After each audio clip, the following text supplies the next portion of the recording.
नमस्कार, कैसे हैं आप लोग। उम्मीद कर रहा हूं कि आप लोग अच्छे होंगे। हम इस सेशन में बात करने वाले हैं राष्ट्रीय शिक्षा नीति को लेकर। जैसा कि आप लोग स्क्रीन पे देख रहे हैं, राष्ट्रीय शिक्षा नीति 2020। हाल ही के जितने भी पाठ्यक्रम आ रहे हैं, जैसे अपन रीट की बात करें, L1 L2 की बात करें, चाहे पात्रता परीक्षा या मुख्य परीक्षा, वरिष्ठ अध्यापक की बात करें, फर्स्ट ग्रेड की बात करें, इवन मेरे हिसाब से आने वाले सारे एग्जाम के अंदर एक दो सवाल राष्ट्रीय शिक्षा नीति को लेकर रह सकता है। और विशेष आरपीएससी अभी जो इंटरव्यू करवा रही है उसमें भी अगर अपन देखें तो बार बार राष्ट्रीय शिक्षा नीति के सवाल बार बार पूछे जाते हैं। तो इसलिए मैंने सोचा कि एक सेशन के माध्यम से बड़े स्तर पर जो भी इससे संबंधित तथ्य हैं या फिर अवधारणात्मक कॉन्सेप्चुअली जो जितने भी क्वेश्चन बन सकते हैं उसको लेकर हम लोग चर्चा करें। वैसे शिक्षा नीति की अगर हम बात करें तो इससे पहले भी हमारी शिक्षा नीति जो है लास्ट 1986 के अंदर हमारी शिक्षा नीति बनी, जो 1992 में संशोधित हुई थी नॉमिनली। लेकिन अपन मुख्य रूप से अगर हम लोग बात करें तो इससे पहले जो 1968 में शिक्षा नीति बनी, अभी पिछले 34 साल से कोई राष्ट्रीय शिक्षा नीति नहीं आई। जबकि शिक्षा की अगर बात करें तो किसी भी देश को महाशक्ति बनने में बात करें या किसी व्यक्ति के आंतरिक विकास की बात करें तो उसमें शिक्षा ही सबसे महत्वपूर्ण भूमिका निभाती है। और आप लोगों को पता है कि अगर किसी व्यक्ति का शारीरिक विकास कितना भी हो जाए, अगर उसका मानसिक विकास जब तक नहीं होगा तब तक उसका सर्वांगीण विकास नहीं हो सकता है, उसका भावनात्मक विकास नहीं हो सकता है, उसकी बुद्धि का विकास नहीं हो सकता है। तो हम कह सकते हैं कि मानसिक विकास होना, शारीरिक विकास के साथ साथ मानसिक विकास होना बहुत जरूरी होता है। और व्यक्ति के मानसिक विकास में देश के विकास में, देश की प्रगति में सबसे महत्वपूर्ण भूमिका है शिक्षा की। और समय और परिस्थिति के अनुसार अगर शिक्षा की नीति में बदलाव नहीं होता है तो हमारी शिक्षा प्रणाली को ही जंग लग जाए। ऐसे में भारत सरकार के द्वारा एक समिति बनाई गई और उस समिति की सिफारिश के आधार पे 2020 में इस शिक्षा नीति को लागू कर दिया गया। हम लोग इसको इस प्रकार से देखेंगे। देखो इसमें क्या एस्पेक्ट हो सकते हैं, तो मैं आप लोगों को एक बार बता देता हूँ कि क्या क्या चीजें इसके अंदर हम लोग देखेंगे। देखिए, एक तो हम लोग बात करेंगे शिक्षा नीति की ऐतिहासिक पृष्ठभूमि की, कि क्या ऐतिहासिक इसकी पृष्ठभूमि है। तो एक तो ऐतिहासिक पृष्ठभूमि, इससे पहले शिक्षा नीति कब आई और जब पहले आई थी तो उसमें उस समय प्रधानमंत्री कौन थे। एक तो इसका ये एस्पेक्ट हो गया। दूसरी, अगर इसी के अंदर हम लोग बात करें तो राष्ट्रीय शिक्षा नीति का हम परिचय इसमें देखेंगे और परिचय, और यहीं पे हम लोग देख लेंगे कि इसके क्या प्रावधान है, नई नीति क्या क्या बातें करती है। इसके बाद में हम लोग बात करेंगे कि राष्ट्रीय शिक्षा नीति की विशेषताएं क्या है, कि इसकी क्या विशेषताएं हैं। विशेषताओं के बाद में हम बात करेंगे कि शिक्षा नीति के उद्देश्य क्या है, किन उद्देश्यों को लेकर ये बात करती है। इसके बाद में हम बात करेंगे कि राष्ट्रीय शिक्षा नीति के गुण क्या है और इसमें क्या दोष है। लगभग इससे हमारा ये टॉपिक जो है पूर्णतया एक बार हो जाएगा। लगभग सब एस्पेक्ट हो जाएंगे, ऐतिहासिक पृष्ठभूमि, परिचय, प्रावधान, विशेषताएं और उसके बाद उद्देश्य, गुण और दोष। तो इस प्रकार से हम सारे एस्पेक्ट जो बन सकते हैं उन सब को लेके एक एक को लेकर बात करेंगे। सबसे पहले हम देखते हैं कि इसकी ऐतिहासिक पृष्ठभूमि जो है वो क्या है। सबसे पहले कि भारत में पहली बार अगर हम लोग बात करें तो शिक्षा नीति किस समय लाई गई और उस समय प्रधानमंत्री कौन थे। देखो, हमें सबसे पहले जाना होगा कि 1968 में पहली बार अगर बात करें, 1968 में, तो आप लोग एक तथ्य ध्यान में रखें कि भारत में पहली बार भारत में पहली बार 1968 में राष्ट्रीय शिक्षा नीति बनाई गई। शिक्षा नीति बनाई गई।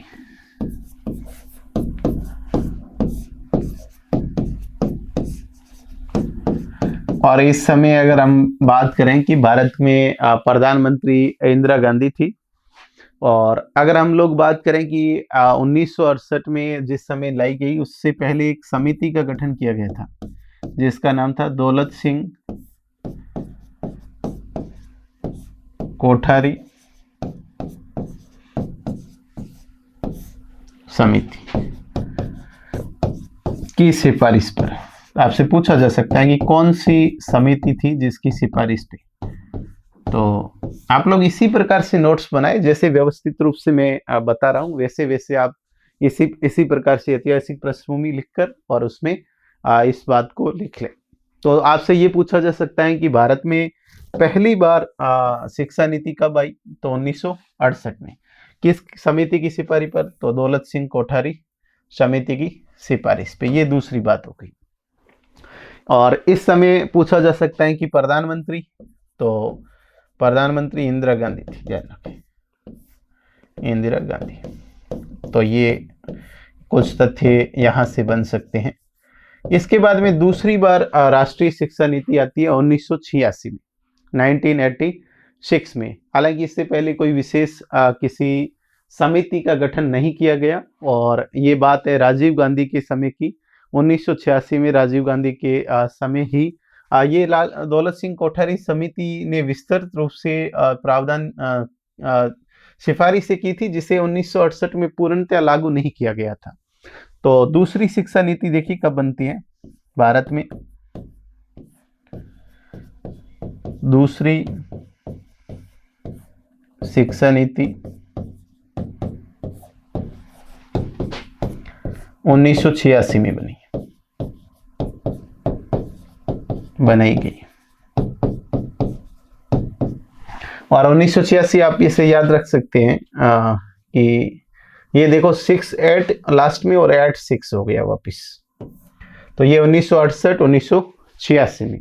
और दूसरी शिक्षा नीति जब बनी तब देश के प्रधानमंत्री राजीव गांधी थे। तो आप लोग इसमें यहाँ पे लिख दें कि इस समय प्रधानमंत्री राजीव गांधी थे।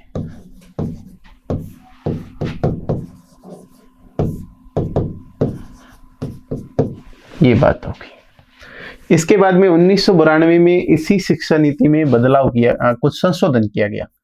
तो शिक्षा नीति तो वही थी 1992 में, इसमें कुछ संशोधन किए गए।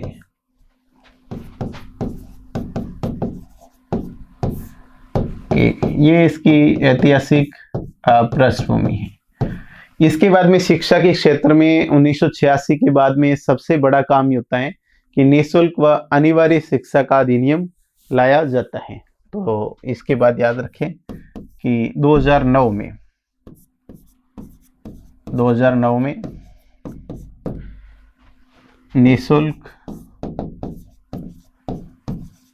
व अनिवार्य शिक्षा अधिनियम है। अनिवार्य शिक्षा अधिनियम।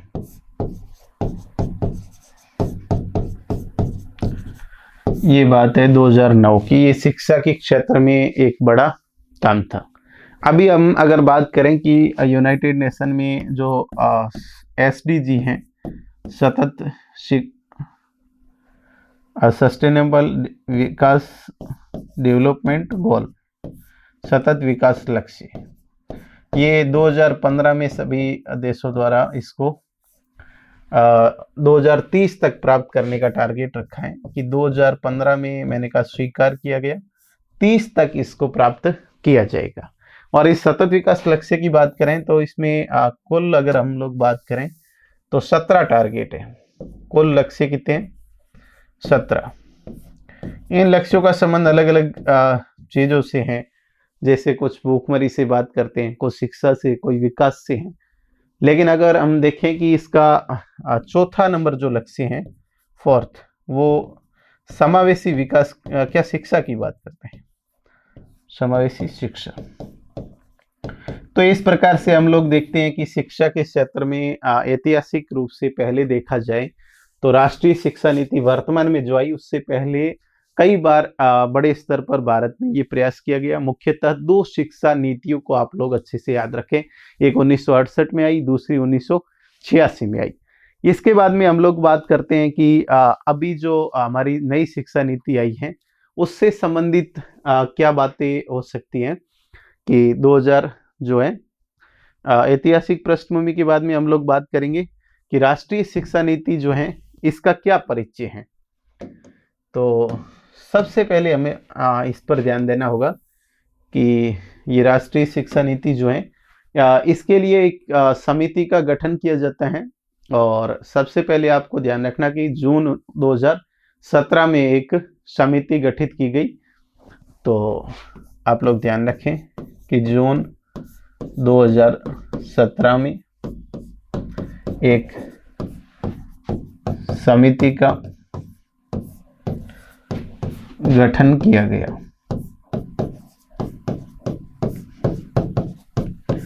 जिसकी अध्यक्षता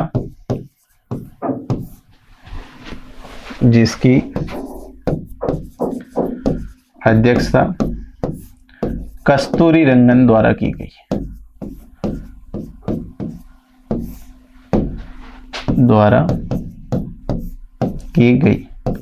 ये बहुत विशेष महत्वपूर्ण है कि इसकी अध्यक्षता जो है कस्तूरी रंगन ने की थी। और ध्यान में रखें कि कस्तूरी रंगन इसरो के अध्यक्ष रह चुके हैं, भारत के प्रमुख वैज्ञानिक हैं। तो सीधा सवाल पूछा जा सकता है कि राष्ट्रीय शिक्षा नीति किस समिति की सिफारिशों के आधार पर गठित की गई। तो के कस्तूरी रंगन इनका नाम था, और ये इसरो के प्रमुख थी, पूर्व इसरो प्रमुख। तो ये बात ध्यान में रखें। अगर इस समिति की बात करें तो इस समिति के अंदर अध्यक्ष प्लस 8 सदस्य थे। समिति में अध्यक्ष प्लस 8 सदस्य। अगर अध्यक्ष सहित पूछा जाए तो कुल 9 सदस्य हो जाएंगे, कुल 9 मेंबर थे, जिसमें अध्यक्षता के कस्तूरी रंगन के द्वारा की गई, 8 अन्य सदस्यों के से मिलकर एक समिति गठित की गई। मई 2019 में इस समिति ने अपनी रिपोर्ट दी। मई 2019 में समिति द्वारा सिफारिश अपनी रिपोर्ट दी। समिति ने अपनी रिपोर्ट दी, ये बात है। तो जून 2017 से मई 2019 तक ये रिपोर्ट सरकार के पास में आ गई कि शिक्षा नीति को किस प्रकार से लागू किया जाए। और ये एक ऐसी शिक्षा नीति थी जो मैंने कहा कि जिसमें शिक्षा का समावेशीकरण किस प्रकार से किया जाए कि एक उस व्यक्ति तक जो शिक्षा से वंचित है या शिक्षा की पहुंच से बाहर है, वहां तक शिक्षा की पहुंच कैसे सुनिश्चित की जाए, इस बात के लिए इस समिति ने विस्तृत से अपनी रिपोर्ट दी। और इसी रिपोर्ट के आधार पे अगर अपन बात करें कि 29 जुलाई 2020 को इसकी शिक्षा नीति की घोषणा की गई। तो आप इसको विशेष तौर पे याद रखें तारीख को। हम लोग बात कर रहे हैं कि 29 जुलाई 2020 को राष्ट्रीय शिक्षा नीति की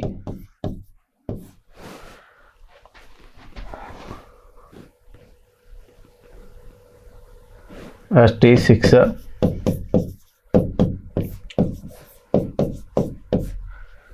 नीति 2020 की घोषणा की गई। ये तारीख याद रखें।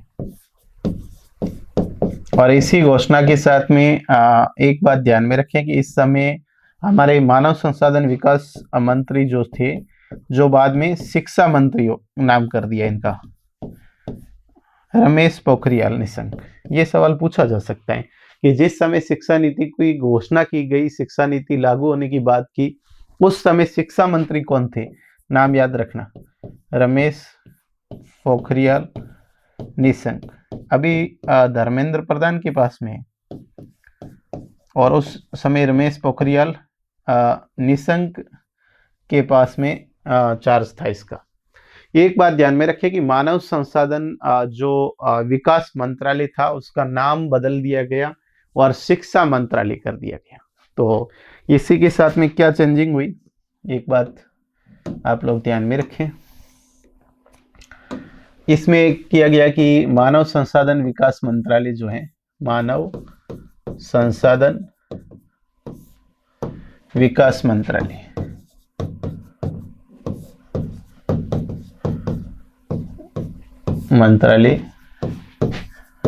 का नाम बदलकर शिक्षा मंत्रालय कर दिया गया।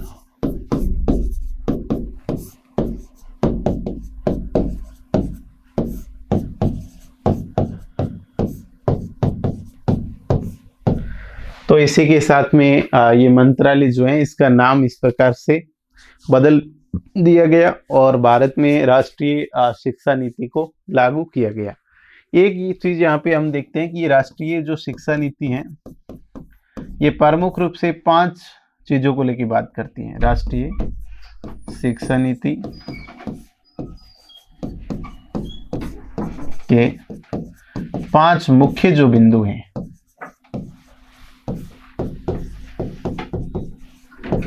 हम लोग बात करेंगे कि ये 5 मुख्य बिंदु कौन कौन से हैं। तो आप लोग याद रखें कि ये एक तो एक्सेसिबिलिटी की बात करती हैं, तो एक्सेसिबिलिटी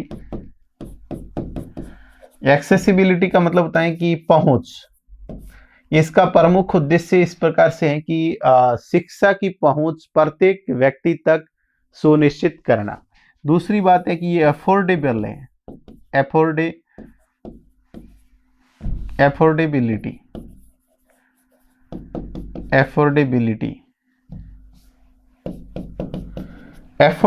का मतलब होता है किफायती होना।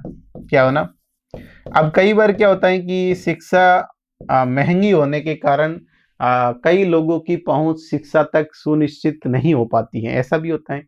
जैसे विशेष तौर पे भारत में अगर उस शिक्षा को देख लें आप, तो वो शिक्षा बहुत महंगी होती है, इसलिए प्रत्येक व्यक्ति तक की पहुंच उस तक नहीं हो पाती है।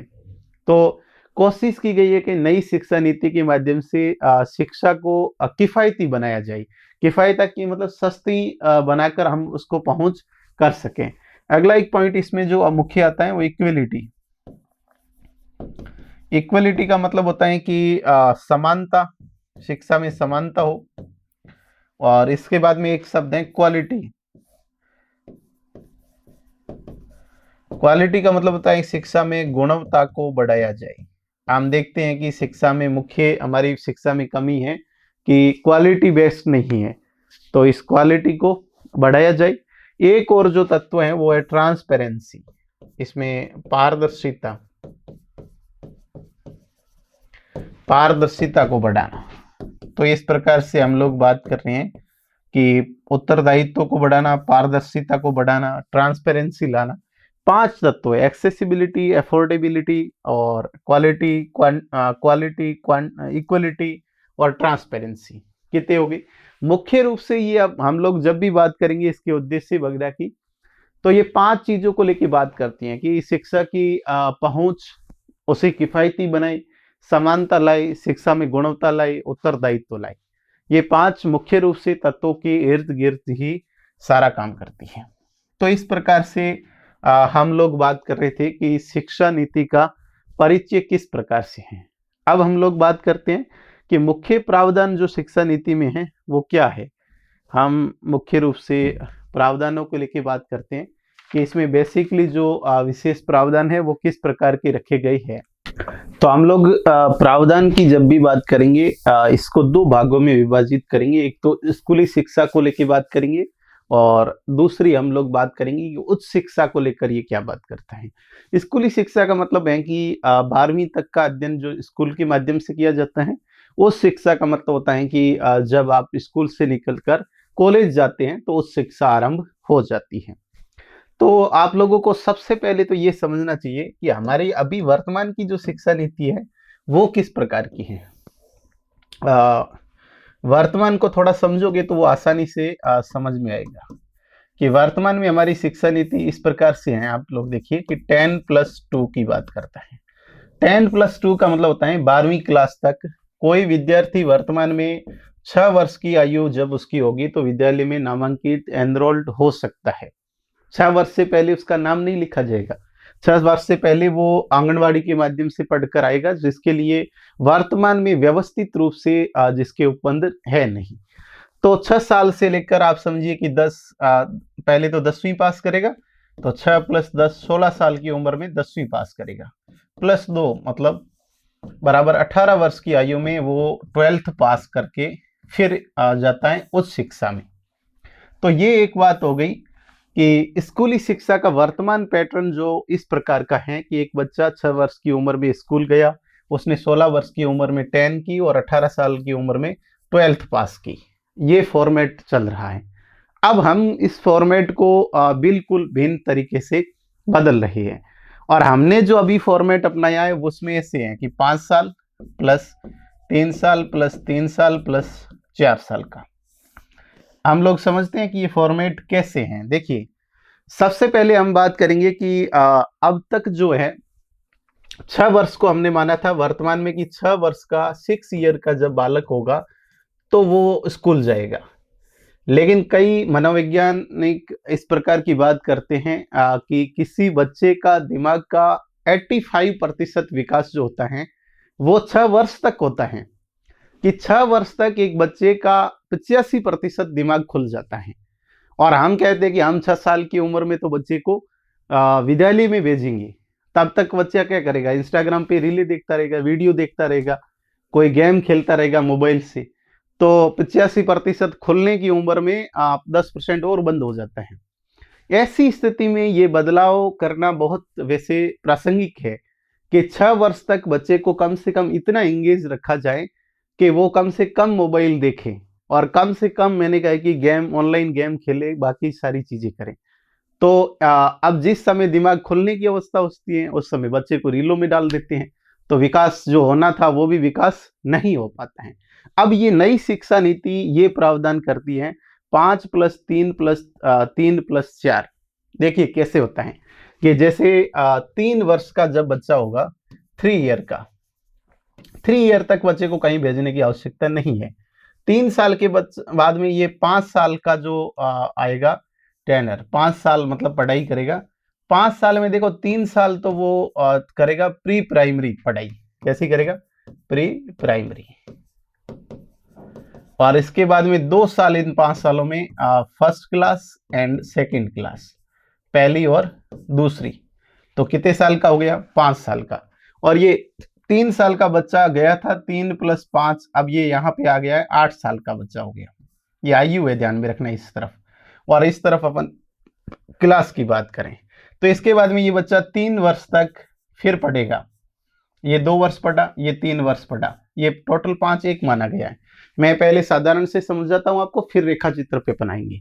तो 5 साल, मैंने कहा 3 साल का बच्चा गया, 5 साल तक पढ़ा, 3 साल प्री प्राइमरी पढ़ा, चाहे आंगनवाड़ी में, बाल वाटिका में पढ़ा, 2 साल पहली और दूसरी में पढ़ा। फिर 3 साल आने के बाद मैंने कहा 8 साल का ये एज है, देखो इस तरफ एज चल रही है। 8 साल में 3 क्लासें और, 3 का मतलब है कि तीसरी, चौथी और 5वीं क्लास, ये 5 क्लास पढ़ गया बच्चा। मतलब 8 प्लस आप समझो कि ये 8 साल का गया था और यहाँ पे आयु इसकी हो गई 11 साल का हो गया जब बाहर निकला तब, और 8वीं 11 साल का, और उसके बाद में 5वीं पास हो गई ये। देखो इसके बाद में हम लोग बात करेंगे कि 3 फॉर्मेट, 8वीं 5वीं के बाद में 3 साल फिर, तो 3 साल, ये 3 साल का हो गया, गया था बच्चा। 3 + 3 6, 2 8, 9 10 11 12 13 14, 14 की उम्र में ये 6ठी 7वीं 8वीं पास करेगा। तो 8वीं पास करेगा तो ये बच्चा यहाँ पे 14 साल का हो जाएगा। इसके बाद में एक और बचेगी 4 साल वाला। देखो 5 साल का ये हो गया, ये 3 साल pre primary plus first second और थर्ड फोर्थ और फिफ्थ तक ये पढ़ गया, 6 7 8 तक पढ़ गया। 8वीं के बाद 4 साल बच्चा और पढ़ेगा। 14 साल के बाद में आप समझिए कि 14 प्लस 4, अब ये 4 क्लासेज जो होगी ये 9th 10th 11th और 12th। थोड़ा इसको समझना, कई बच्चे मैं देखता हूं कि रटने का प्रयास करते हैं, रटने से अच्छा है आप इसको अच्छे से समझे। तो 14 प्लस 4 ये 18 साल का जब बच्चा हो जाएगा तो ये बच्चा 12वीं पास करेगा, ध्यान में रखें। अब ये 12वीं पास इसने कर दी। फॉर्मेट आपको और वापस समझना पड़ेगा, एक बार में समझ में आएगा नहीं। मैंने कहा कि सबसे पहले 3 + 2 कितने साल का हो गया, 5 साल पढ़ाई हुई। और इसके बाद में हमने देखा कि 3 साल की बच्चे ने पढ़ाई की, 5 + 3 + 3 + 4 का फॉर्मेट है। तो 5 साल में दूसरी तक आया, 3 साल 5वीं तक आया, 3 साल 8वीं में आया, 4 साल 8वीं से 9वीं से 12वीं तक पढ़ाई की।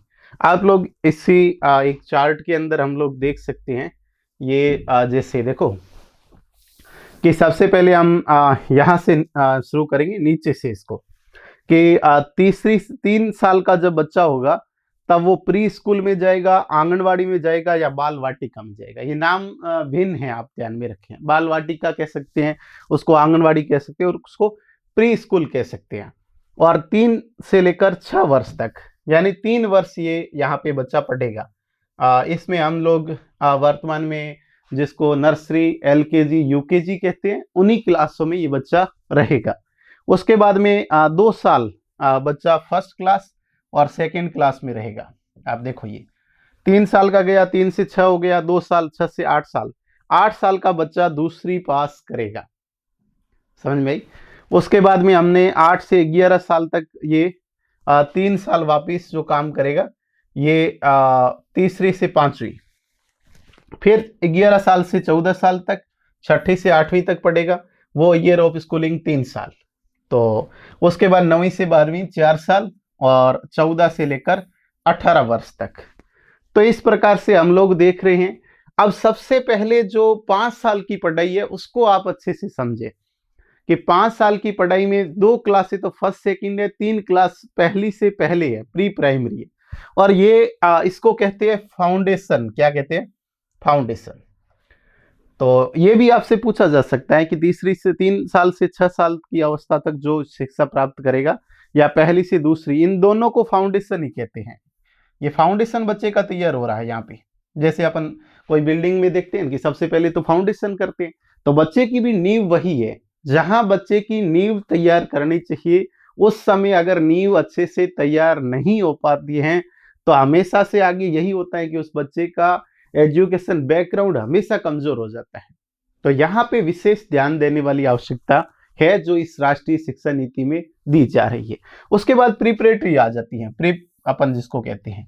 इसके बाद में जो 6ठी से 8वीं मिडिल कहते हैं, हम आज भी इसको मिडिल कहते हैं, अपर प्राइमरी और मिडिल क्लासेस कहते हैं, मिडिल क्लासेस को अपन कहते हैं। उसके बाद आता है सेकेंडरी।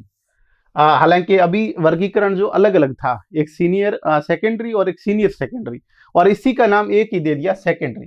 तो आपको याद रखना होगा कि जो पाठ्यक्रम का स्ट्रक्चर है उनका एक तो फाउंडेशन है, फाउंडेशन में 5 साल लगेंगे सबसे ज्यादा। उसके बाद प्रिप में 3 साल, मिडिल में 3 साल, सेकेंडरी में 4 साल। इस प्रकार से हम देख रहे हैं कि ये पॉलिसी नेशनल एजुकेशन पॉलिसी 2020 जो है उसमें इस प्रकार से इसका मतलब पाठ्यक्रम का स्ट्रक्चर रहेगा, इस प्रकार से पढ़ना होगा। अब वापिस हम लोग इसी में लौटते हैं। आप लोगों को ये थोड़ा ठीक से अगर समझ में आ गया है तो अब हम बात कर रहे हैं कि ये जो फिर ये बोर्ड एग्जाम जो अभी हो रहे हैं इनका क्या होगा। तो देखिए बोर्ड क्लास, अभी बोर्ड की बात करें तो बोर्ड वर्तमान में 8वीं होता है, 10वीं होता है और 12वीं, 3 वर्तमान में है।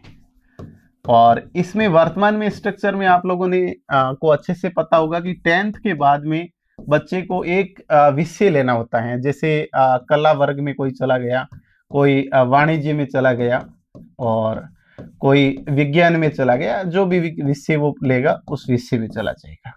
लेकिन अब जो है, अब ये 10वीं और 12वीं 2 क्लास बोर्ड तो रखेंगे ये लोग, लेकिन इसमें आप लोग ध्यान में रखें कि 10वीं और अब जो राष्ट्रीय शिक्षा नीति में 10+12 बोर्ड तो रहेगा ये दोनों, लेकिन ये बोर्ड इतना तनावपूर्ण नहीं रहेगा, इसको बहुत सरल कर देंगे। इसका फर्क जो है वो बहुत सरल होगा, ये बिना किसी तनाव के रहेगा, बिना किसी तनाव। इसका मतलब है कि इसमें मार्किंग जो आज हमारी होती है, जैसे ही आप लोगों ने देखा होगा कि रिजल्ट आने 10वीं 12वीं का रिजल्ट आते हैं, सभी तरफ से एक ही होता है, कितने बने कितने बने, किसी के कोई 85 बन रहे, 86 बन रहे, किसी के 90 बन रहे, 92 बन रहे, कई बार 93 वाला टेंशन आता है, कई 95% वाला टेंशन में आ जाता है। कई बार हमने देखा है कि 99 में अगर चौथा 5वां नंबर स्टेट में आए तो वो कई बार बच्चे टेंशन में आके सुसाइड कर लेते हैं। अब 99 बन गए और तो कितने बढ़ने हो, लेकिन उससे लगता है कि नहीं नहीं मेरे से वो एक आगे क्यों गया, वो क्यों गया। तो ये सारा खेल इसमें समाप्त कर रहे हैं। अब किसी प्रकार का कोई तनाव नहीं होगा, बिना किसी तनाव के इस बोर्ड को सरल बनाया जाएगा और इसको आप आसानी से पास कर पाएं और आसानी से पास भी करें, लेकिन रटकर नहीं करें। ये अब तक तो जो है 10वीं 12वीं के बोर्ड जो हैं वो रटने पर बल देते हैं, आप लोग ध्यान में रखें, रटने पर बल। अब रटने के बल को समाप्त करेंगे, कहेंगे कि रटने की नहीं, ये समझ विकसित आधारित बोर्ड होंगे कि आपकी समझ विकसित हुई है या फिर नहीं हुई है। तो ये बहुत अच्छी बात है।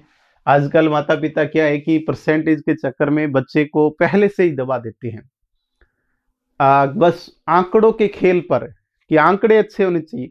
ये वहां नहीं, हमने देखा कि बच्चे चौथी 5वीं 8वीं में पढ़ते हैं, उनके माता पिता दिन भर स्टेटस लगाते रहते हैं, जब भी रिजल्ट आएगा या टेस्ट होंगे तो उस बच्चों का स्टेटस लगाएंगे और ऐसे कर करके बच्चे को पहले ही संख्या के आंकड़ों में इतना दबा देते हैं कि उसका मानसिक विकास जो होना चाहिए था वो हो ही नहीं पाता है। हमेशा उसको एक ही टेंशन होती है, टेस्ट में जाता है उसको लगता है कि बहुत बड़ी जंग लड़ने जा रहा हूँ, जैसे उसे लगता है कि ये दुनिया का सबसे बड़ा एग्जाम मेरे लिए है। अरे 5वीं 6वीं 7वीं 8वीं 10वीं 12वीं के टेस्ट है, अर्धवार्षिक है, वार्षिक है, फाइनल रिजल्ट है। तो पढ़ना, शिक्षा प्राप्त करना महज आंकड़ों का गेम नहीं है। यही बात राष्ट्रीय शिक्षा नीति कह रही है कि 10वीं और 12वीं केवल प्रतिशत के बल पर नहीं है। अगर प्रतिशत के बल पे दब जाते तो पता नहीं हमारे जैसे कितने लोग ये आंकड़ों में पहले ही दब जाते। तो कुल मिलाकर बात ये है कि प्रतिशत पर ये नहीं है, राष्ट्रीय शिक्षा नीति इससे कहीं ऊपर है।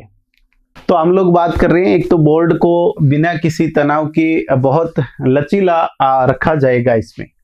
तो ये एक आपको अच्छे से ध्यान में रखना है कि कोई पढ़ाई कोई सिर्फ आंकड़ों का गेम नहीं है। ये बात हमें उस समय से बच्चे के दिमाग में डालनी होगी जब बच्चा मतलब आप समझिए कि प्राइमरी क्लासेस में हो। जैसे हम लोग बात कर रहे हैं कि ये जो अवस्था है, अपने अभी अपन एक चार्ट लेके बैठे थे, ये जो 3 साल का जो कोर्स है इसको हम कहते हैं कि early childhood care education, ECCI। तो देखो ये आपको समझना होगा कि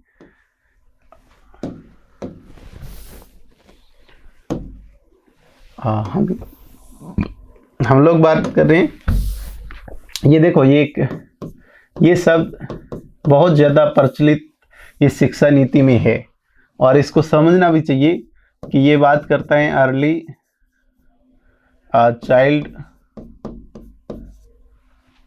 केयर ACC, इसको वापस लिखते हैं अपन। ये बात करता है अर्ली चाइल्डहुड,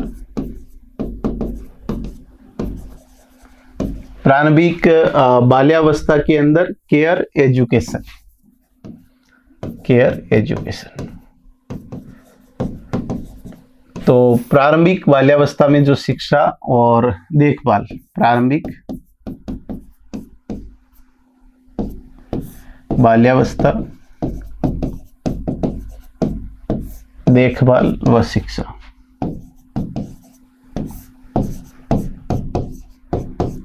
ये इसकी बात करता है।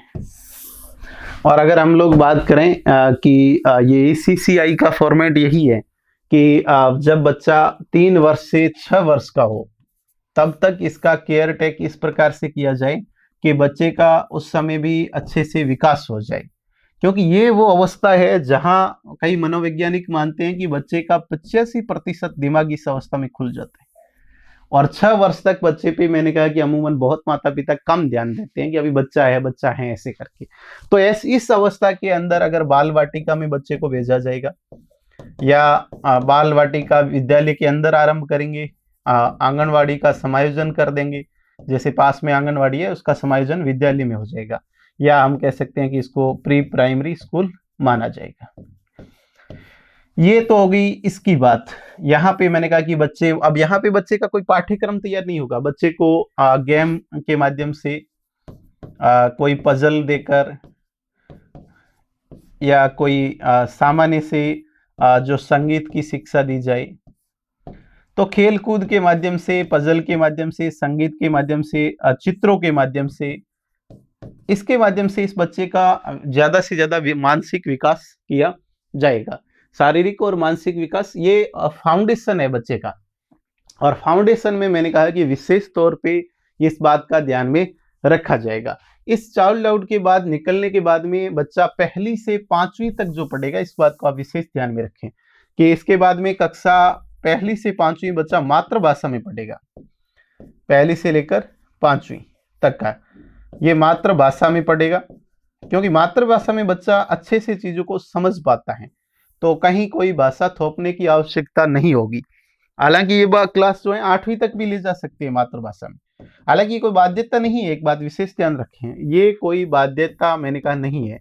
जैसे कुछ इंग्लिश मीडियम है जहां मातृभाषा में न पढ़ा के इंग्लिश में पढ़ाएंगे तो पढ़ा सकते हैं, लेकिन अमूमन ये किया जाएगा कि दूसरी भाषा थोपने की बजाय मातृभाषा में 1ली से 5वीं तक पढ़ाने का प्रयास पहला किया जाएगा।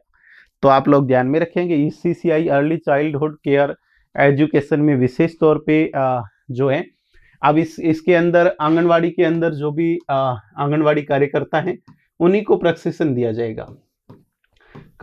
वो कार्यकर्ता जिन्होंने 10+2 कर रखी है, इनके पास ऐसी योग्यता है, इनको 6 माह का प्रमाण पत्र देगी सरकार।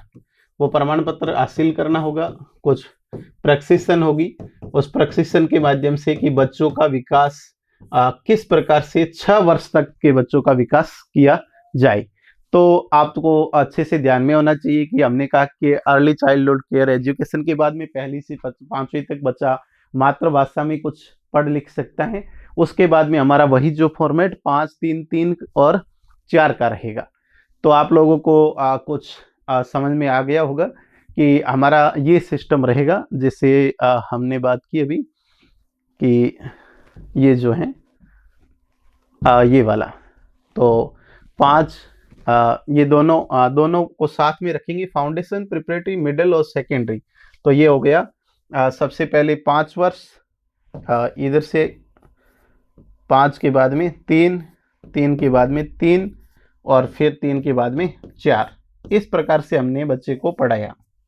अब एक बात है कि 10वीं बोर्ड के बाद में बच्चा चाहे तो जरूरी नहीं है कि वो बच्चा मैंने कहा कि ये बात जरूरी नहीं है कि बच्चे को सिर्फ साइंस में भेजा जाए, किसी भी विषय में भेजा जा सकता है। तो इस प्रकार से हम लोग बात कर रहे हैं कि इस प्रकार से इस फॉर्मेट में 5+3+3+4 इस फॉर्मेट में बच्चा पहले पढ़ेगा।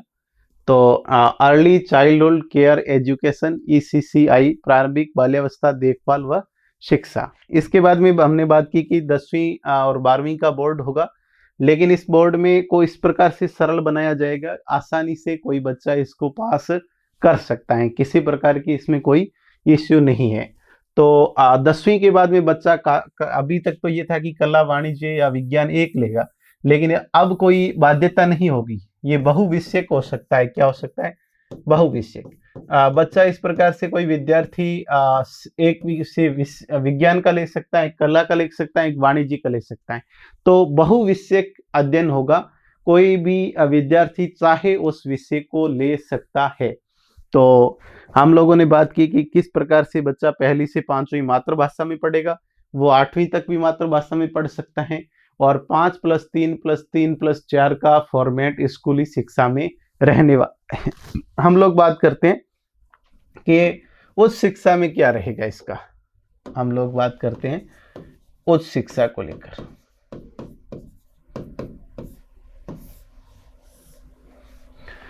देखो, उच्च शिक्षा में आपको एक तो बात ये ध्यान में रखनी होगी कि उच्च शिक्षा के लिए जो हमारा फॉर्मेट अभी वर्तमान में है, एक तो आप उसे ध्यान में रखें कि वर्तमान में मैंने कहा कि उच्च शिक्षा के लिए ये जरूरी है कि 10+2 होने के बाद में बच्चे को उच्च शिक्षा के लिए कॉलेज जाना होता है। और कॉलेज में हमारे दो प्रकार का सिस्टम जो है वर्तमान में, कि एक तो बच्चा चाहे तो मैंने कहा कि इस प्रकार से कर सकता है उस शिक्षा में कि ग्रेजुएशन 3 साल का, और ग्रेजुएशन कंप्लीट होने के बाद में वो या फिर बीएड करता है, पीजी करता है। तो उस शिक्षा में वर्तमान में ये था कि 10+2 होने के बाद में बच्चा 3 साल का ग्रेजुएशन करेगा, ये था बेसिकली। और इसके बाद में 2 वर्ष की 2 ईयर की पीजी।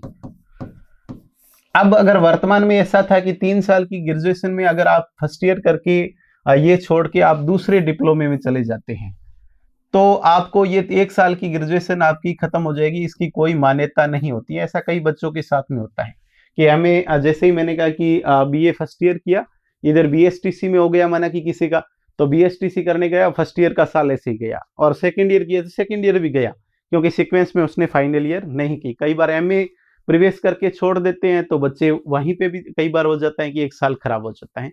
ये वर्तमान का फॉर्मेट था, लेकिन अब इसको बदल दिया गया। अब क्या है कि 4 साल का ही ये एक रखेंगे।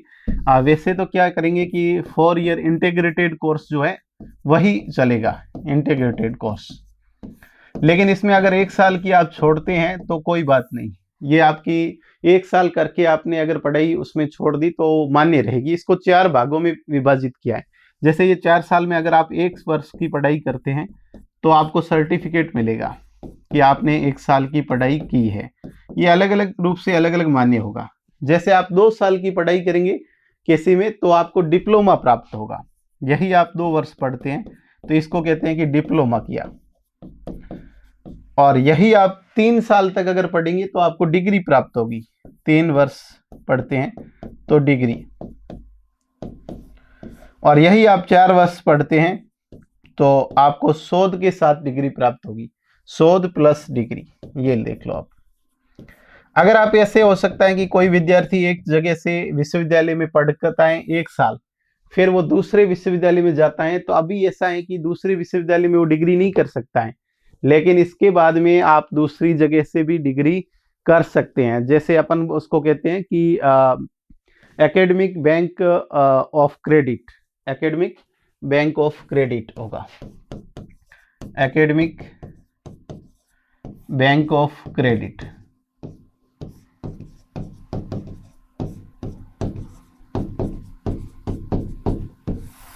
एकेडमिक बैंक ऑफ क्रेडिट का मतलब यही है कि आप जो भी जितना भी पढ़ते हैं वो सारा आपका जो है वो एक जगह से एक रिपोर्ट कार्ड के रूप में रहेगा। ये 360 डिग्री पर एक आपका रिपोर्ट कार्ड बनेगा, और इस रिपोर्ट कार्ड के माध्यम से आप के पास सारा डाटा रहेगा कि आपने किस जगह से कितनी पढ़ाई की है। अब ऐसा नहीं कि 1 साल पढ़ के अगर कहीं छोड़ देते हैं तो वो कोई किसी प्रकार से काम का नहीं होगा, ऐसा नहीं है। इसके माध्यम से एक बात और आप ध्यान में रखना कि शोध पीएचडी को तो मान्य रखा है, लेकिन एमफिल को समाप्त कर दिया। एमफिल की जो 2 साल का कोर्स था, 2 वर्षीय एक शोध था, इस शोध को क्या कर दिया इन्होंने, समाप्त कर दिया। आपसे पूछा जा सकता है, क्योंकि इसकी कोई प्रासंगिकता नहीं थी कि जहां पीएचडी काम आती है वहां एमफिल काम नहीं आती है, और जहां एमफिल चलती है वहां पे पीएचडी भी चलती है। तो एमफिल की प्रासंगिकता पीएचडी के कारण नहीं होने के कारण इसको मैंने कहा कि अब जो है आगे से ये नहीं रहेगा। तो इस प्रकार से दूसरा एक higher education commission of India HECI का गठन किया गया कि उस शिक्षा के लिए, आप इसको याद रखें, उस शिक्षा हेतु HECI higher education higher education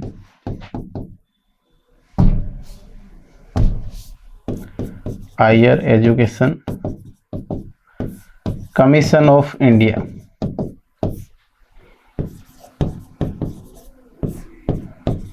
India का गठन, ये उच्च शिक्षा में शोध को बढ़ावा देगा।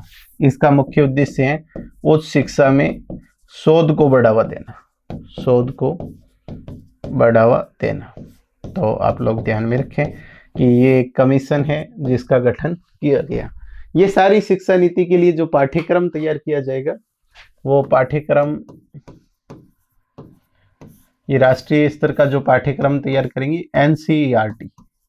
तो एनसीईआरटी आपने बहुत पढ़ा होगा, इसके साथ में सहयोग करेगी एससीईआरटी, स्टेट की जो रिसर्च काउंसिल है वो। ये दोनों मिलकर इस पाठ्यक्रम को तैयार करेंगे। तो हायर एजुकेशन में आप लोग इसको बेसिकली अच्छे से ध्यान में रखें कि उच्च शिक्षा जो है इस प्रकार से रहेगा। आने वाले समय में ये शिक्षक इसमें जितने भी बनेंगे वो 4 ईयर 4 वर्षीय बीएड अनिवार्य हो जाएगी। ये 4 वर्षीय बीएड होगी 2030 से। अभी किसी प्रकार से चिंता में आने की बात नहीं है। अभी ऐसे नहीं कि अभी से वाले बीएड वाले 2 वर्षीय वाली टेंशन में आ जाए। अभी ये नहीं, 2030 से ऐसा करने वाले हैं कि 4 वर्षीय बीएड को ही मान्य करेंगे। तो इस प्रकार से हम लोग बात कर रहे हैं कि ये शिक्षा के हमारे पूरे स्ट्रक्चर को बदल देता है। ये मैंने कहा कि स्कूली शिक्षा की बात करें चाहे हम इसकी बात करें, दोनों को ये बदल देगा। शोध में 2 वर्षीय डिग्री जो है एमफिल, उसको हमने कहा कि समाप्त कर दिया। रिसर्च को बढ़ावा देने के लिए एक एनआरएफ नेशनल रिसर्च फाउंडेशन की स्थापना भी की जाएगी। शोध हेतु, शोध को बढ़ावा देने के लिए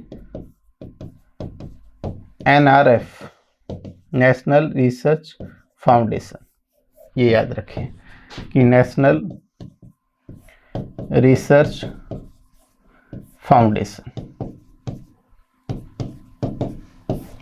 तो इस प्रकार से अगर हम लोग बात करें कि नेशनल रिसर्च फाउंडेशन के माध्यम से शोध को बढ़ावा देगा, क्योंकि शिक्षा में शोध ही एक ऐसी चीज है, अनुसंधान एक ऐसी चीज है जो शिक्षा को जीवंत बनाए रखती है। किसी भी विषय की प्रासंगिकता शोध और अनुसंधान के द्वारा ही होती है, इसलिए इसमें शोध को अनिवार्य रखा जाएगा। तो हम लोग बात कर रहे थे कि शिक्षा नीति जो हमारी है रहेगी इस प्रकार से रहेगी। हम लोग बात करेंगे कि इसके क्या उद्देश्य हैं, और उद्देश्यों के बाद में हम लोग बात करेंगे कि इसकी जो विशेषताएं हैं। आप लोगों को अगर कुछ समझ आया है तो हमने सबसे पहले जो है बात की ऐतिहासिक पृष्ठभूमि, उसके बाद में हम लोग परिचय, इसके प्रावधान कुछ इस प्रकार से रहेंगे। आप इसको भी देख सकते हैं कि इसके प्रावधानों में अगर हम देखें तो ये राष्ट्रीय शिक्षा नीति का जो कुल 27 अध्याय इसके अंदर है। आप लोग देखेंगे कि पहला जो भाग है वो स्कूली शिक्षा की बात करता है, और स्कूली शिक्षा के अंदर प्रारंभिक बाल्यावस्था देखभाल और शिक्षा, मुख्य रूप से बुनियादी साक्षरता, ड्रॉप आउट, और स्कूलों में पाठ्यक्रम, शिक्षक, समतामूलक समावेशी विकास कैसे, स्कूल कॉम्प्लेक्स या क्लस्टर कैसे बनाएंगे, या स्कूली शिक्षा के मानक कैसे निर्धारित करेंगे। ये स्कूली शिक्षा का एक भाग है। दूसरा भाग है उच्चतर शिक्षा का, जो अध्याय 9 से लेकर और अध्याय 19 तक है। तीसरा भाग इसमें अन्य केंद्रीय विचारणीय मुद्दे, जो व्यावसायिक शिक्षा की बात करता है, प्रौढ़ शिक्षा की बात करता है। व्यावसायिक शिक्षा का आरंभ जो हो रहा है ये 6ठी क्लास से ही कर देंगे। 6th क्लास से, कक्षा से व्यावसायिक शिक्षा को शामिल किया जाएगा, जिसमें हम कह सकते हैं कोडिंग शिक्षा, ये 6ठी क्लास से शुरू होगा। फिर ये चौथा जो है क्रियान्वयन की रणनीति कैसे होगी। इस प्रकार से हम लोग बात कर रहे हैं कि केंद्रीय शिक्षा सलाहकार बोर्ड का सशक्तिकरण का होगा, वित्त पोषण कैसे होगा। 27 कुल अध्याय हैं और इसमें 4 भाग हैं। अगर भाग का आपसे पूछा जाए तो भाग 4 हो गई, और अध्याय का पूछा जाए तो इसमें अध्याय की संख्या 27 है। तो आप लोग याद रखें कि इसमें भाग 4 और अध्याय 27 है। तो ये सारा कुछ पूछा जा सकता है भाग को लेकर, अध्याय को लेकर। अध्याय 1 किससे संबंधित है, दूसरा किससे है, तीसरा और चौथा। तो इस प्रकार से आप लोग इसको अच्छे से याद रखें। अब हम लोग बात करेंगे कि इसके बाद में हम लोग बात करेंगे कि इसके प्रावधान हो गई। विशेषताएं इसमें मुख्य रूप से कौन सी विशेषताएं है। तो हम लोग बात करते हैं कि राष्ट्रीय शिक्षा नीति की प्रमुख क्या विशेषताएं हैं।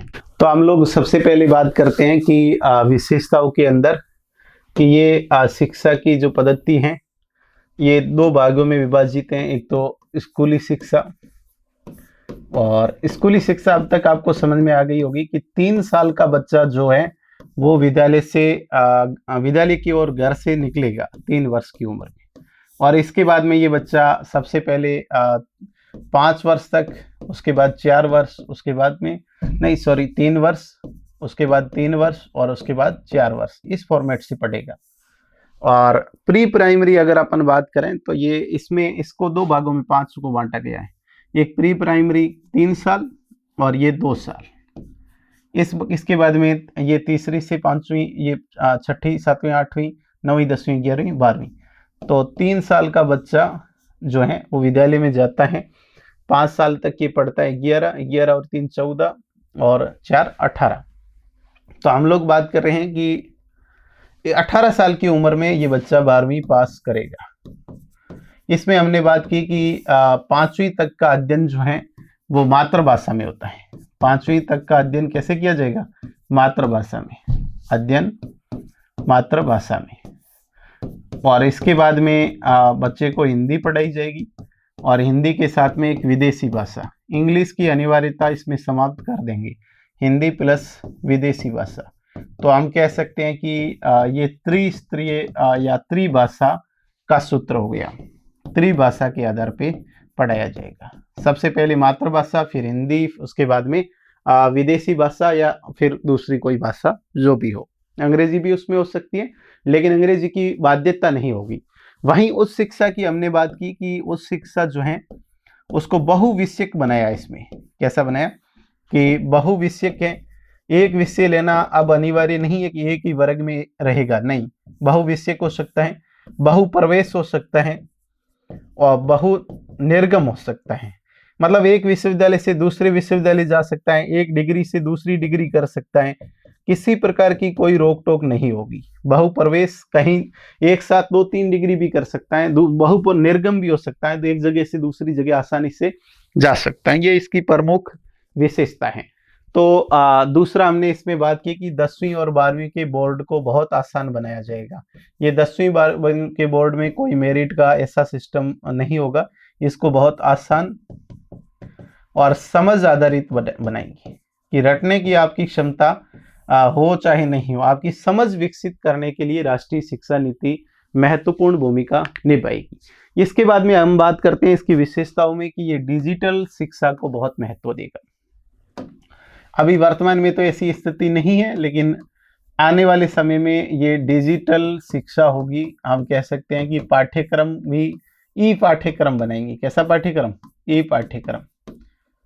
और इसी में हम कह सकते हैं कि ई लर्निंग शुरू करेंगे। ई लर्निंग का मतलब ये है कि अध्ययन पढ़ने का भी जो है लर्निंग जो है ई लर्निंग होगी। तो डिजिटल शिक्षा का मतलब है कि आने वाले समय विद्यालयों में आप देखेंगे कि डिजिटल बोर्ड होंगे, और अनुसंधान के लिए लेबोरेटरी, लाइब्रेरी। अभी हम लोग जो पढ़ते हैं कि आर्टिफिशियली इंटेलिजेंस है, एआई है, जो रोबोटिक्स है, ये बहुत उच्च शिक्षा में पढ़ते हैं, लेकिन आने वाले समय में ये आरंभ से ही स्टार्ट कर दी जाएगी। इस प्रकार से सरकार का डिजिटल शिक्षा पर बल रहेगा। दूसरी बात। तीसरी बात है कि इसमें शिक्षकों का विकास किया जाएगा। शिक्षकों का विकास का मतलब है कि शिक्षकों को बहुत अपडेट रखा जाएगा। विभिन्न प्रकार के प्रशिक्षण दिए जाएंगे, समय समय पर प्रशिक्षण देना। तो प्रशिक्षण के माध्यम से इनको, मैंने कहा कि शिक्षकों का भी विकास होगा। हालांकि अभी भी प्रशिक्षण होते हैं, लेकिन बाद में थोड़े प्रशिक्षण और ज़्यादा बढ़ा देंगे। तो हम लोग बात कर रहे हैं कि विशेषताओं के अंदर अगली जो विशेषता है कि जैसे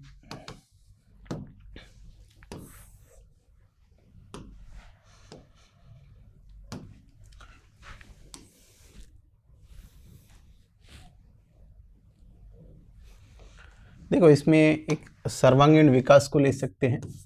कि अगली बात है सर्वांगीण विकास। तो इस राष्ट्रीय शिक्षा नीति में सबसे मुख्य बात है कि बच्चे का सर्वांगीण विकास किस प्रकार से हो, इस बात पर बल दिया गया।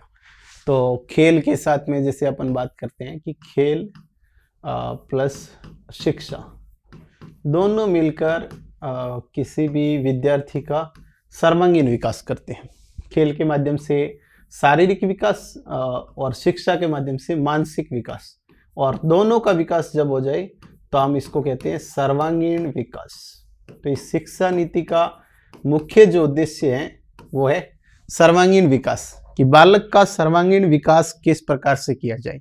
और विशेष तौर पे 6 वर्ष से पहले के बच्चों पे इसलिए जोर देते हैं कि वो एक ऐसी अवस्था होती है जिसमें सबसे ज्यादा बच्चे का विकास होता है। तो हम लोग बात कर रहे हैं इसकी विशेषताओं को लेकर। तो सबसे पहले शिक्षा की संरचना, डिजिटल शिक्षा हो गया, शिक्षकों का विकास करेंगे, शिक्षकों को कंटिन्यू किसी न किसी प्रकार का प्रशिक्षण देते रहेंगे, और प्रशिक्षण के माध्यम से मैंने कहा कि शिक्षकों का विकास करेंगे। और बच्चों के विकास की बात करें तो सर्वांगीण विकास। इसके बाद में सबसे महत्वपूर्ण बात है कि इसमें व्यावसायिक शिक्षा पर बल दिया जाएगा। व्यावसायिक शिक्षा, अभी देखो हमारी शिक्षा पद्धति ऐसी है कि हमारी शिक्षा पद्धति में किसी प्रकार के व्यावसायिक शिक्षा का उल्लेख है, लेकिन उसके लिए आपको अलग से एजुकेशन लेना होता है। ऐसा नहीं कि आप 6ठी क्लास 7वीं 8वीं 10वीं 12वीं आर्ट्स लेके पढ़ रहे हैं तो आपके अंदर किसी भी प्रकार के स्किल का डेवलपमेंट नहीं किया जाएगा। जैसे एक सामान्य उदाहरण में मैं आपको समझाता हूँ कि कोई विद्यार्थी बीएड करके एमए कर ले, बीए बीएड एमए करने के बाद में अगर वो विद्यार्थी सरकारी शिक्षक में चयनित नहीं होता है, और अगर माना कि वो प्राइवेट स्कूल में अगर पढ़ाने का नाकाम नहीं करे, तो इसके सिवाय उसके पास किसी भी प्रकार का विकल्प नहीं है, क्योंकि उसके पास में एक ही स्किल है, पढ़ाने की स्किल है। बाकी अगर ग्रेजुएशन बीए तक करें, बीएड अगर कोई नहीं करे, तो 15 साल की पढ़ाई में उस विद्यार्थी ने किसी प्रकार की स्किल प्राप्त नहीं की है। अगर आप बीएड नहीं करते हैं, केवल ग्रेजुएशन बीए तक करते हैं, माना कि बैचलर ऑफ आर्ट्स से, तो आपके पास कोई स्किल नहीं है। तब जरूरत हुई कि बच्चों को 10वीं 12वीं में एक ऐसा स्किल डेवलपमेंट उनका किया जाए कि बच्चा 12वीं के बाद में छोड़ दे, कॉलेज के बाद छोड़े, कम से कम एक पर्टिकुलर किसी फील्ड में उसके पास में किसी प्रकार का स्किल हो, कौशल हो कि वो काम उसमें कर सके। तो व्यावसायिक शिक्षा का आरंभ जो किया जाएगा, ये लंबे समय से एक बहस का मुद्दा था। ये 6ठी क्लास से हम कह सकते हैं 6th क्लास से आरंभ होगा, जिसको कहते हैं कोडिंग सिस्टम। कोडिंग सिस्टम से पढ़ाई कौन सी क्लास में होगी आपसे पूछा जा सकता है। तो आप लोग ध्यान में रखें कि 6ठी क्लास से व्यावसायिक शिक्षा को आरंभ किया जाएगा। इसके बाद में अगर हम बात करें तो ये एक समग्र शिक्षा पद्धति होगी। समग्र शिक्षा पद्धति, कल हम बात कर रहे थे कि बहुविषयक है, इसमें एक ही विद्यार्थी अलग अलग विषयों का अध्ययन कर सकता है। अब तो देखो आप लोग ऐसे हैं कि कोई आर्ट्स पढ़ेगा तो आर्ट्स पढ़ेगा, साइंस पढ़ेगा तो साइंस में मैथ्स बायो अलग अलग, कॉमर्स अलग। लेकिन नई शिक्षा नीति में कोई विद्यार्थी आर्ट्स भी पढ़ेगा, साथ में साइंस भी पढ़ेगा, बायो भी पढ़ेगा, मैथ्स पढ़ सकता है, वो चाहे तो एक कॉमर्स का विषय पढ़ सकता है। किसी प्रकार की बाध्यता नहीं है। अगर किसी को अच्छा लगे कि मैं फिजिक्स पढ़ूंगा और फिजिक्स के साथ मुझे लिटरेचर पढ़नी है, तो वो ऐसा कर सकता है अब। लेकिन इससे पहले ऐसा विकल्प उसके पास में नहीं था कि फिजिक्स के साथ वो साहित्य भी पढ़ने में रुचि रखे, तो विकल्प नहीं था। राष्ट्रीय शिक्षा नीति 2020 में ये विकल्प आप लोगों के पास उपस्थित रहेगा कि आप इस प्रकार से साइंस, फिजिक्स, मैथ्स, बायो के साथ में आप कोई साहित्य पढ़ सकते हैं, हिस्ट्री पढ़ सकते हैं, पॉलिटिकल साइंस पढ़ सकते हैं, इकोनॉमिक्स पढ़ सकते हैं, कोई भी विषय पढ़ सकता है। तो समग्र शिक्षा पद्धति इसे हम कह सकते हैं। दूसरी बात यह कि इसका मुख्य उद्देश्य जो है वो है कि सार्वभौमिक पहुंच सुनिश्चित करना। सार्वभौमिक पहुंच सुनिश्चित करना, देखो क्या होता है,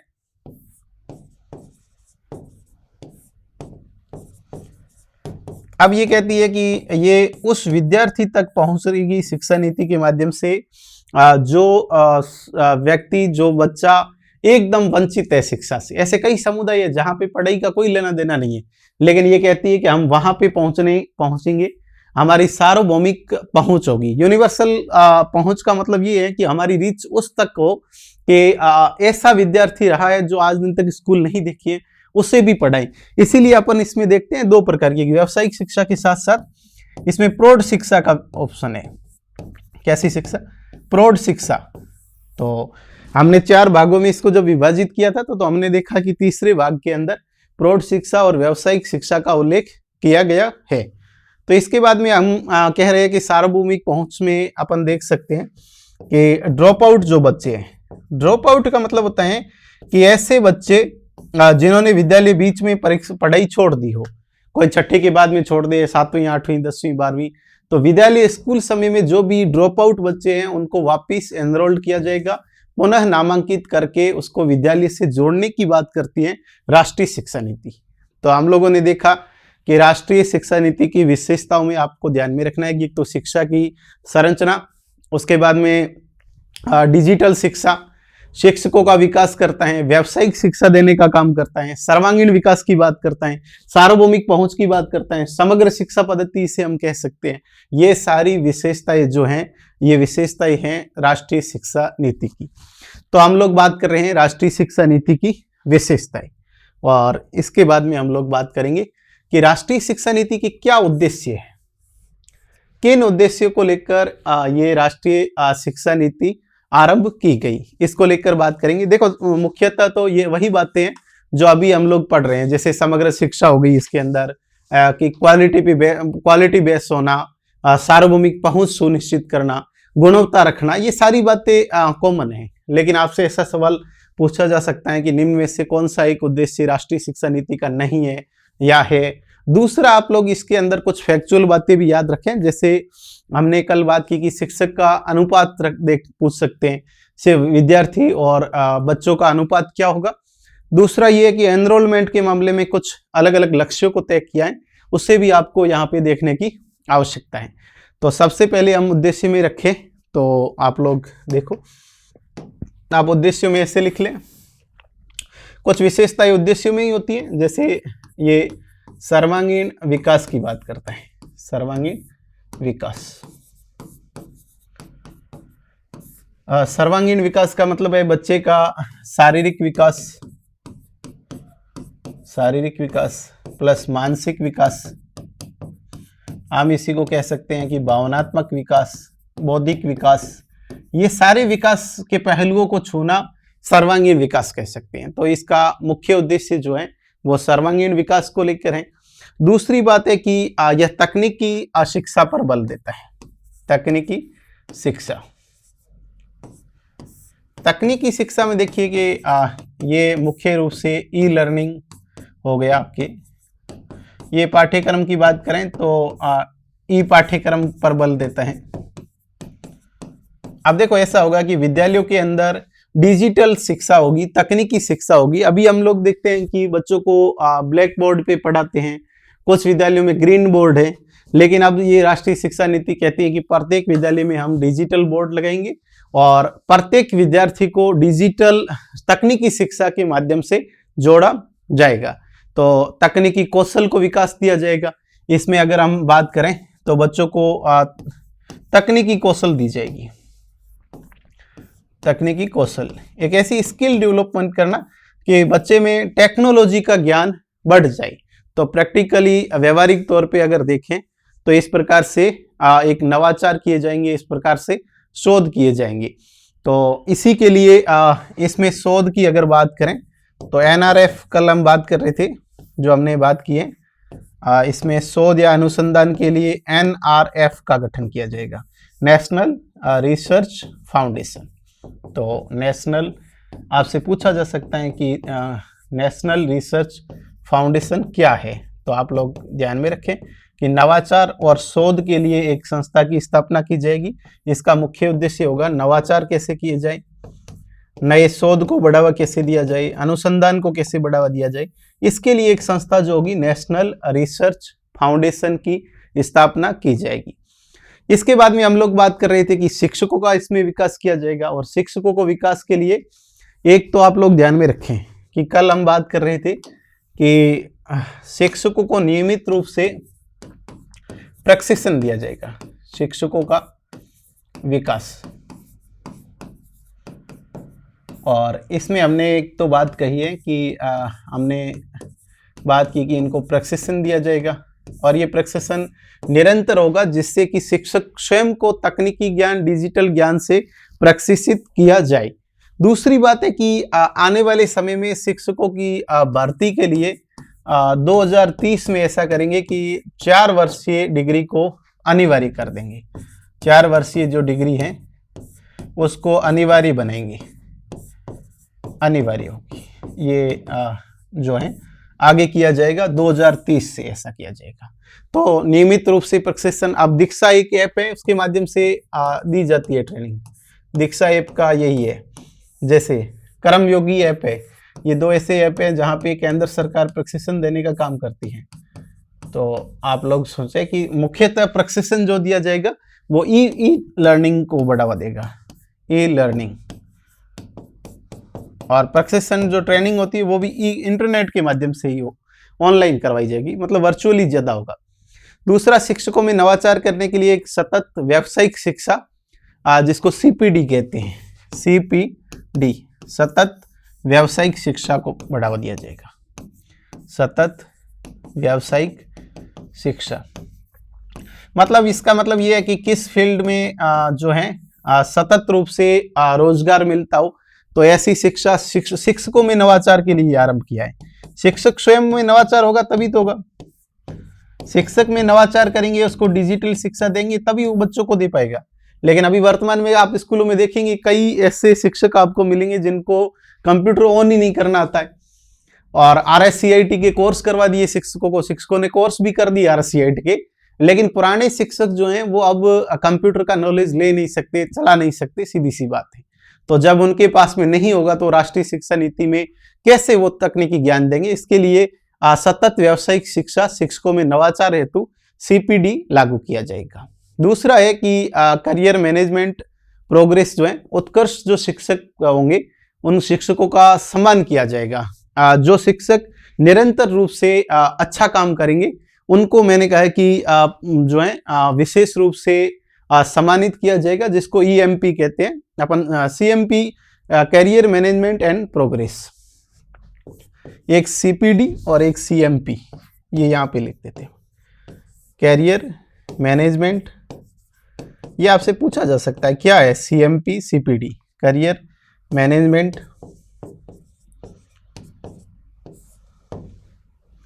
एंड प्रोग्रेस। और इसका जो उद्देश्य है ये है कि उत्कृष्ट शिक्षक जो उत्कृष्ट काम करेंगे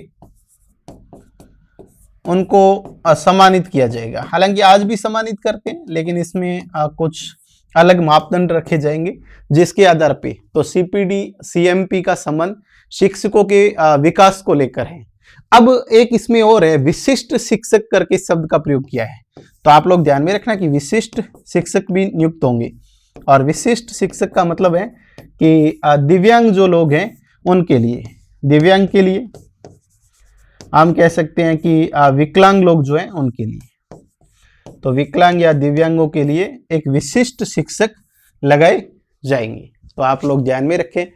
अब हम बात करते हैं कि विद्यार्थी का और शिक्षक का जो अनुपात है वो कैसे रखा जाएगा। तो आप लोग देखें कि शिक्षक और विद्यार्थी का जो अनुपात है, शिक्षक विद्यार्थी का अनुपात क्या रहेगा, शिक्षक विद्यार्थी अनुपात। वैसे आप लोगों को ध्यान में रखना चाहिए कि सामान्य स्थिति में आपसे पूछा जाए, अगर इसमें सामाजिक आर्थिक रूप से वंचित समूह का कोई कुछ ऑप्शन नहीं हो, कि आर्थिक और सामाजिक वंचित समूह को नहीं पूछा जाए, तो 30 विद्यार्थियों पर 1 शिक्षक होगा। अगर पूछा जाए कि सामाजिक और आर्थिक रूप से, सामाजिक अगर पूछ लिया जाए विशेष, इसमें एक बात ध्यान में रखना कि आर्थिक सामाजिक अगर पूछ लिया जाए, ये सामान्य स्थिति में तो ऐसा ही रहेगा, लेकिन ऐसे वंचित समूह हैं जो इकोनॉमिकल हम कह सकते हैं, इकोनॉमिक्स या सोशियली सामाजिक, तो आर्थिक सामाजिक रूप से वंचित समूह जो है इसको कहते हैं इकोनॉमिक सोशल डिप्राइव्ड जो ग्रुप हैं, ECDG। तो इनके लिए जो अनुपात है वो 25 है। ऐसे विशेष बालकों के लिए, वंचित बालकों के लिए 25 विद्यार्थियों पर एक शिक्षक, और यहाँ 30 विद्यार्थियों पर एक शिक्षक। नहीं तो ऐसा होता है अभी वर्तमान में स्टाफ की बहुत कमी होती है, कई जगह ऐसी है जहाँ 50-60 विद्यार्थियों पे एक शिक्षक होता है।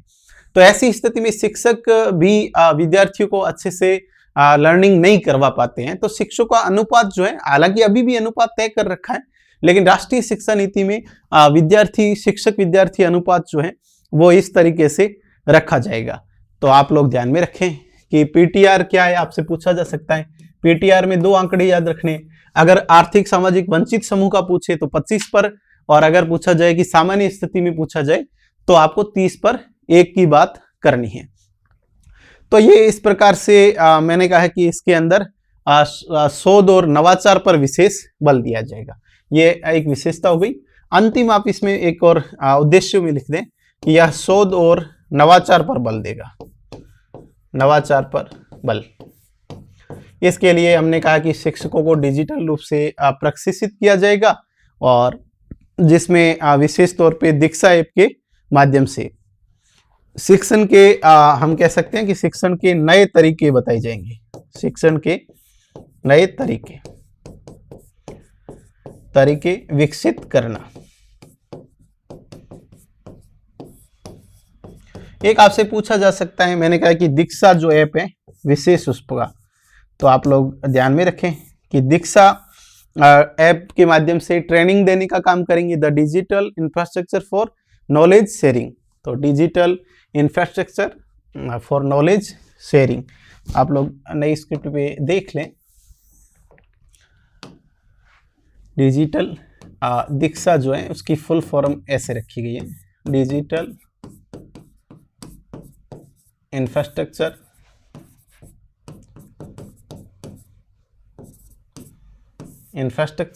Knowledge sharing. आपसे पूछा जा सकता है नॉलेज एंड शेयरिंग, ये इसकी फुल फॉर्म है। एक ये विशेष काम इसमें किया जाएगा दीक्षा के माध्यम से। तो इसका उद्देश्य ये है कि शिक्षकों में दक्षता लाई जाए, शिक्षकों में शिक्षण की दक्षता, शिक्षकों में शिक्षण की दक्षता लाई जाए, ये इसका उद्देश्य है। तो आपसे सवाल ऐसे पूछा जा सकता है राष्ट्रीय शिक्षा नीति के मुख्य उद्देश्य कौन से हैं। तो आप लोग ध्यान में रखें कि सर्वांगीण विकास को लेकर इसमें बात की गई है। इसमें शिक्षा की समानता को लेकर बात है, जो आरंभ में हमने 5 बातें की थी, एक्सेसिबिलिटी, इक्वलिटी, क्वालिटी, अफोर्डेबिलिटी। तो विशेष तौर पे ये वहनीय शिक्षा होगी, सर्वांगीण विकास पे, समानता या समावेशिता पे बल देगी। अगली विशेषता आप इसमें भी उद्देश्य में लिख सकते हैं, ये समानता व समावेशिता पे बल देगी।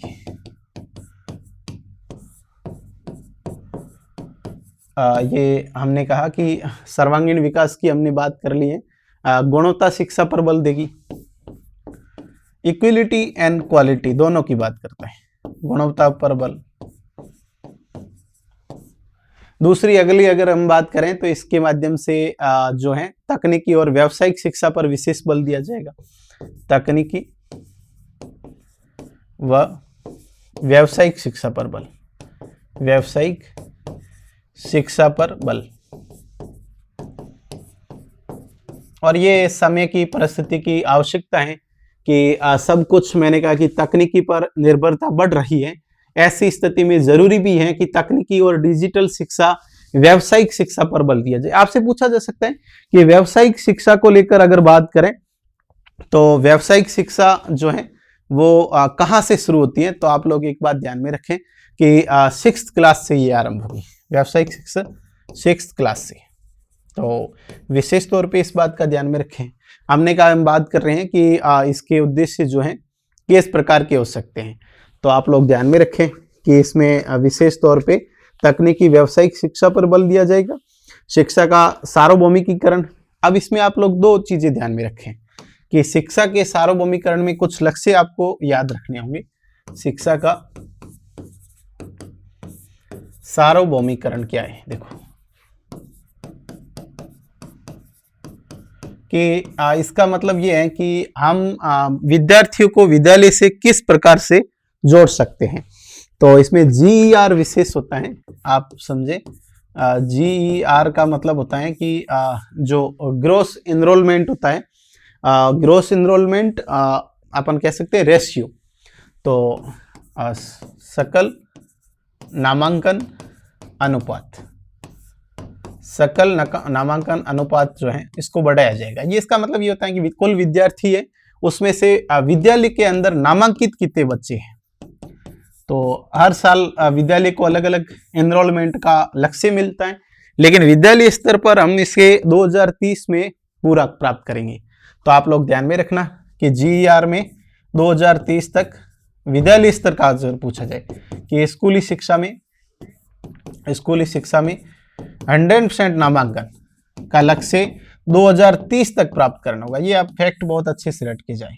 और यही बात अगर उच्च शिक्षा की करें तो उच्च शिक्षा में ये 50% आंकड़ा प्राप्त करने का टारगेट है कि 50% आंकड़ा 2035 में प्राप्त करेंगे। एक 30 की बात करता है, दूसरा 35 की बात करता है। तो दोनों को बहुत अच्छे से आप लोग इसको रट के जाएं। ये पूछा जा सकता है। एक फाउंडेशन लर्निंग एंड न्यूकेसिस जो स्किल की बात करता है उसको भी आप अच्छे से पढ़ के जाएं कि फाउंडेशन लर्निंग। एक तीसरा जो इसमें टारगेट है फाउंडेशन लर्निंग,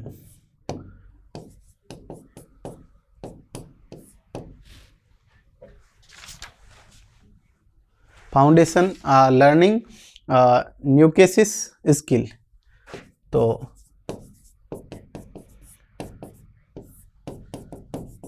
कि बच्चों को फाउंडेशन लर्निंग और इस प्रकार की स्किल जो है कौशल विकास करने का लक्ष्य जो है 2025 तक है ये।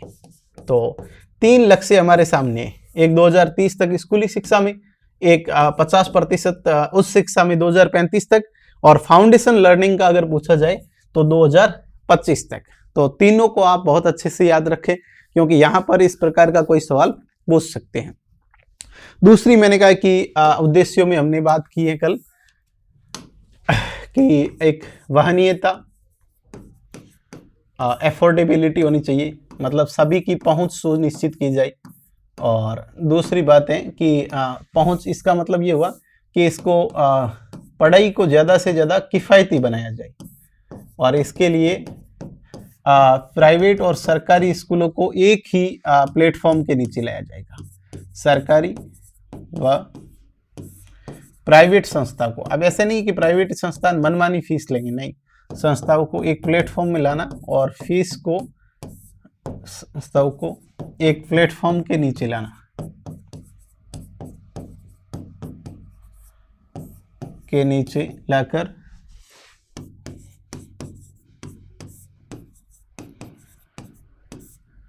फीस को रेगुलेट करना या फीस का नियमन करना।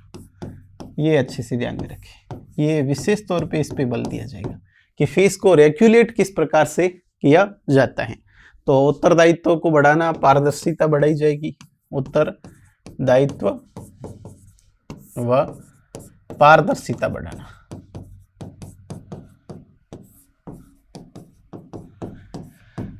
तो हम लोग बात कर रहे हैं कि इसके उद्देश्य जो हैं वो इस प्रकार से रखे गए हैं। तो आप लोग विशेष तौर पे ध्यान में रखें कि उद्देश्य को लेकर, विशेषताओं को लेकर। अब हम लोग बात करेंगे कि लास्ट एस्पेक्ट में जो हमारी बात बची है कि इसमें हम लोग एक तो बात करेंगे इसके जो राष्ट्रीय शिक्षा नीति के गुण को लेके बात करते हैं कि इसके क्या अच्छे पॉइंट है। ये सवाल बहुत कॉन्सेप्चुअली आ सकता है। देखो, तथ्यात्मक रूप से राष्ट्रीय शिक्षा नीति में जो कुछ फैक्ट हम लिख रहे हैं आपको याद करने होंगे। कुछ कॉन्सेप्चुअल क्वेश्चन भी इसमें अच्छे से बन सकते हैं। विशेष तौर पे ये ऐसे सवाल आपसे कॉन्सेप्चुअली पूछे जा सकते हैं। तो इसमें आप लोगों को ध्यान में रखना है कि इसके क्या गुण हैं। आप लोगों ने अच्छे से जान ली इसकी विशेषता, उद्देश्य। तो कुछ बातों को लेके मैं बात करूंगा। जैसे आप देखो, एक तो इसमें मातृभाषा में एजुकेशन दिया जाएगा, मातृभाषा का प्रयोग करना। देखो क्या होता है कि बच्चे की सबसे अधिक समझ जो विकसित होती है वो इसी भाषा में होती है। हम आजकल क्या करते हैं कि बच्चों को LKG UKG के अंदर ही इंग्लिश मीडियम के चक्कर में, बच्चों को इंग्लिश सिखाने के चक्कर में उनको रटने की क्षमता विकसित करते हैं। ऐसे में बालक को अगर इंग्लिश का ही प्रेशर करेंगे, कई अभिभावक ये समझते हैं कि बच्चे को अंग्रेजी आती है तो इसका मतलब सब कुछ आता है। ऐसा कभी नहीं है। हिंदी मीडियम कोई जरूरी नहीं कि इंग्लिश मीडियम वालों की समझ विकसित होगी। राष्ट्रीय शिक्षा नीति में किसी भी प्रकार का उद्देश्य ये नहीं है कि कठिनता के साथ में रटने की क्षमता विकसित करना, ना, समझने की क्षमता को विकसित किया जाएगा। अब मैंने कहा कि इंग्लिश मीडियम के चक्कर में कई बच्चों की समझ विकसित नहीं होती है, और इंग्लिश तो अच्छी आती है लेकिन समझ विकसित नहीं है, तो उस इंग्लिश की कोई प्रासंगिकता नहीं है। ये राष्ट्रीय शिक्षा नीति विशेष बल देती है। तो आप लोग ध्यान में रखें कि मातृभाषा का प्रयोग करेंगे तो इससे बच्चे में समझ विकसित अच्छे से हो जाएगी। ये किसका बहुत अच्छा गुण है। हालांकि हम उन चीजों पे पहले बात नहीं करेंगे, हम उनकी करेंगे जो एक बच्चे के लिए शिक्षा नीति कैसे गुणकारी हो सकती है। दूसरी बात यह है कि जैसे अगर हम बात करें कि खेल खेल के अंदर इसमें समझाने की बात की गई है, तो खेल खेल में समझाना ये भी एक अच्छा है। इसमें मैंने कहा कि रटने की क्षमता पर बल नहीं देंगे, इस पर हम लोग बल देंगे कि बच्चे में खुद के अंदर ऐसी समझ विकसित करें। और दूसरी बात यह है कि खेल खेल में समझाने से छोटे बच्चे जो होते हैं वो विद्यालय में एक तो सक्रिय रहते हैं, दूसरा यह है कि उनको विद्यालय तक जाने में उनकी एक बड़ी रुचि रहती है। तो शिक्षा को रुचिपूर्ण बनाया जाएगा, ये रुचिपूर्ण होता है। कई क्या होती है कि आप देखेंगे कि जैसे प्ले स्कूलों के अंदर मैं भी देखता हूं कई बार प्ले स्कूल में बच्चों को पढ़ाया जाता है, बहुत पढ़ाते हैं। प्ले स्कूल का मतलब है बच्चों को खिलाया जाए और खेल के माध्यम से, पजल के माध्यम से उनमें समझ विकसित करना। लेकिन होता उल्टा है, वहां पे क्या करते हैं, बच्चों को रटने की क्षमता विकसित करते हैं कि आज ABCD पूरी याद करनी है, कल से अ पूरी याद करनी है। अब बच्चा मतलब प्ले स्कूल में खेलने की उम्र में ही उस प्रेशर में आ जाता है रटने के लिए। तो ये शिक्षा नीति कहती है कि खेल खेल में कैसे समझाएं ताकि बच्चे के लिए स्कूल उबाऊपन नहीं हो, पढ़ाई के बोझ को कम कैसे किया जाए। तो रुचिपूर्ण बनाने का है कि पढ़ाई बोझ ना हो, बोझ नहीं हो, इसी बात को मैंने कहा ये आगे बढ़ाने का काम करते हैं। तो पहली बात मातृभाषा का प्रयोग, दूसरी बात खेल खेल में समझना, तीसरा है कि कौशल का विकास करती है, इसके माध्यम से बच्चे का कौशल विकास। देखो, एक तो किताबी ज्ञान, कई बच्चों के पास में व्यवहारिक ज्ञान नहीं होता है लेकिन किताबी ज्ञान बहुत होता है। यह शिक्षा नीति कहती है कि आपके पास किताबी ज्ञान, तथ्यात्मक ज्ञान ज्यादा है, ये बात मायने नहीं रखती है। तो ये बल किस पर देती है, ये व्यवहारिक ज्ञान पर बल देती है। तो आप लोग ध्यान में रखें कि राष्ट्रीय शिक्षा नीति व्यवहारिक ज्ञान पर बल देगी, न कि किताबी ज्ञान पर। केवल तथ्यों को नहीं रटना है, बच्चे में कॉन्सेप्चुअल समझ विकसित कैसे की जाए। बच्चे को स्टार्ट से ये बताया जाए कि एक व्यवहारिक रूप से पढ़ने का तरीका क्या है और अनावश्यक तथ्यों को याद करने की कोई आवश्यकता नहीं है। इसी कौशल के विकास को बढ़ावा देने वाली राष्ट्रीय शिक्षा नीति है। दूसरी बात यह है कि बच्चों में कला और संस्कृति के प्रति भी रुचि रखी जाएगी। इससे हमारी एक तो संस्कृति का संरक्षण हो जाएगा, बच्चे भारतीय कला और भारतीय स्थानीय संस्कृति के बारे में अच्छे से समझ पाएंगे। तो आर्ट का, कल्चर का डेवलपमेंट करने का ये काम करेगी। दूसरी इसके गुण ये है कि ये नियमित रूप से शिक्षकों के अंदर, शिक्षकों के प्रशिक्षण पर बल देती है कि शिक्षकों का प्रशिक्षण। देखो, आप लोग देखते होंगे कि कई शिक्षक जो हैं शिक्षक बनने के बाद पढ़ना छोड़ देते हैं, और जैसे ही पढ़ना छोड़ देते हैं इसके बाद उनके दिमाग को जंग लग जाती है, पढ़ना और पढ़ाना छोड़ेगा। देखो, पढ़ाने के लिए पढ़ना भी जरूरी है और बहुत अच्छे से पढ़ के जाए एक लेक्चरर दे, और एक बच्चों के सामने बिना पढ़े लेक्चरर, देखो बच्चे एक कोरी स्लेट के समान है। आप कोई भी अच्छा लेक्चर देंगे तो बच्चों को लगेगा कि ये जोरदारी, क्योंकि आपका ज्ञान बच्चों से तो ज्यादा ही है, ऑलमोस्ट हर शिक्षक का ऐसा होता है। लेकिन अगर शिक्षक निरंतर पढ़ता है, समझ रखता है, राष्ट्रीय मुद्दे अंतर्राष्ट्रीय मुद्दों पे अच्छी समझ रखता है, तो बच्चों को अच्छे से समझा सकता है कि क्या हो रहा है क्या नहीं हो रहा है। समसामयिक प्रवृत्तियों से, मुद्दों से उसको हर बात इंगेज करके बताए कि देखो ये हो रहा है, ये हो रहा है।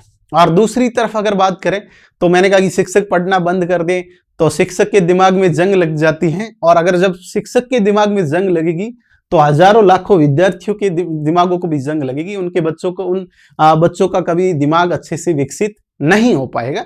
इसी बात को हम कह रहे हैं कि ये शिक्षा नीति शिक्षकों का निरंतर प्रशिक्षण देती है, इससे शिक्षकों का अच्छा विकास हो जाएगा और एक अच्छे विकसित शिक्षक द्वारा ही बच्चे विकसित मैंने कहा शिक्षक ही विकसित बच्चे का निर्माण करेगा। तो ये एक इसका बहुत अच्छा गुण है कि शिक्षकों का प्रशिक्षण होगा, इसमें शिक्षकों का इसमें विकास किया जाएगा। और इसके बाद में हम बात कर रहे हैं कि ये शारीरिक शिक्षा और मानसिक दोनों शिक्षाओं पर बल देती है। अब तक देखो ऐसा है कि शारीरिक शिक्षा को हमने बहुत ज्यादा महत्व नहीं दिया है। कई गांव में ऐसे लोग भी होते हैं, शिक्षक भी होते हैं जो बच्चों को खेलने ही नहीं देते हैं, कहते हैं कि नहीं खेल से बच्चा बिगड़ जाएगा।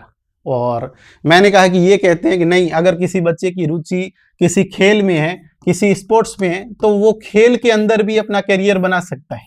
और खेल के साथ साथ ही मैंने कहा दूसरी मानसिक शिक्षा भी दी जाए, बौद्धिक शिक्षा दी जाए, तो इससे बच्चे का सर्वांगीण विकास होगा। हम कह सकते हैं यह शिक्षा नीति का एक गुण है कि यह सर्वांगीण विकास पर बल देती है। तो ये एक अच्छा पॉइंट इसका हो सकता है, सर्वांगीण विकास पर बल देती है। तो आप इसमें लिख ले इसको कि खेल के साथ में सर्वांगीण, हम कह सकते हैं खेल है, मानसिक है, संगीत की शिक्षा इसमें बच्चे को दी जाएगी। तो इस प्रकार से बच्चे का दिमाग खोलने वाली जो राष्ट्रीय शिक्षा नीति है वो हमारी ये शिक्षा नीति है। दूसरी अगर हम बात करें तो ये ई पाठ्यक्रम को लागू करती है, और इसमें हम लिख सकते हैं एक और बात की ये रटने की बजाय समझने की क्षमता विकसित करती है, समझने की क्षमता को विकसित करती है।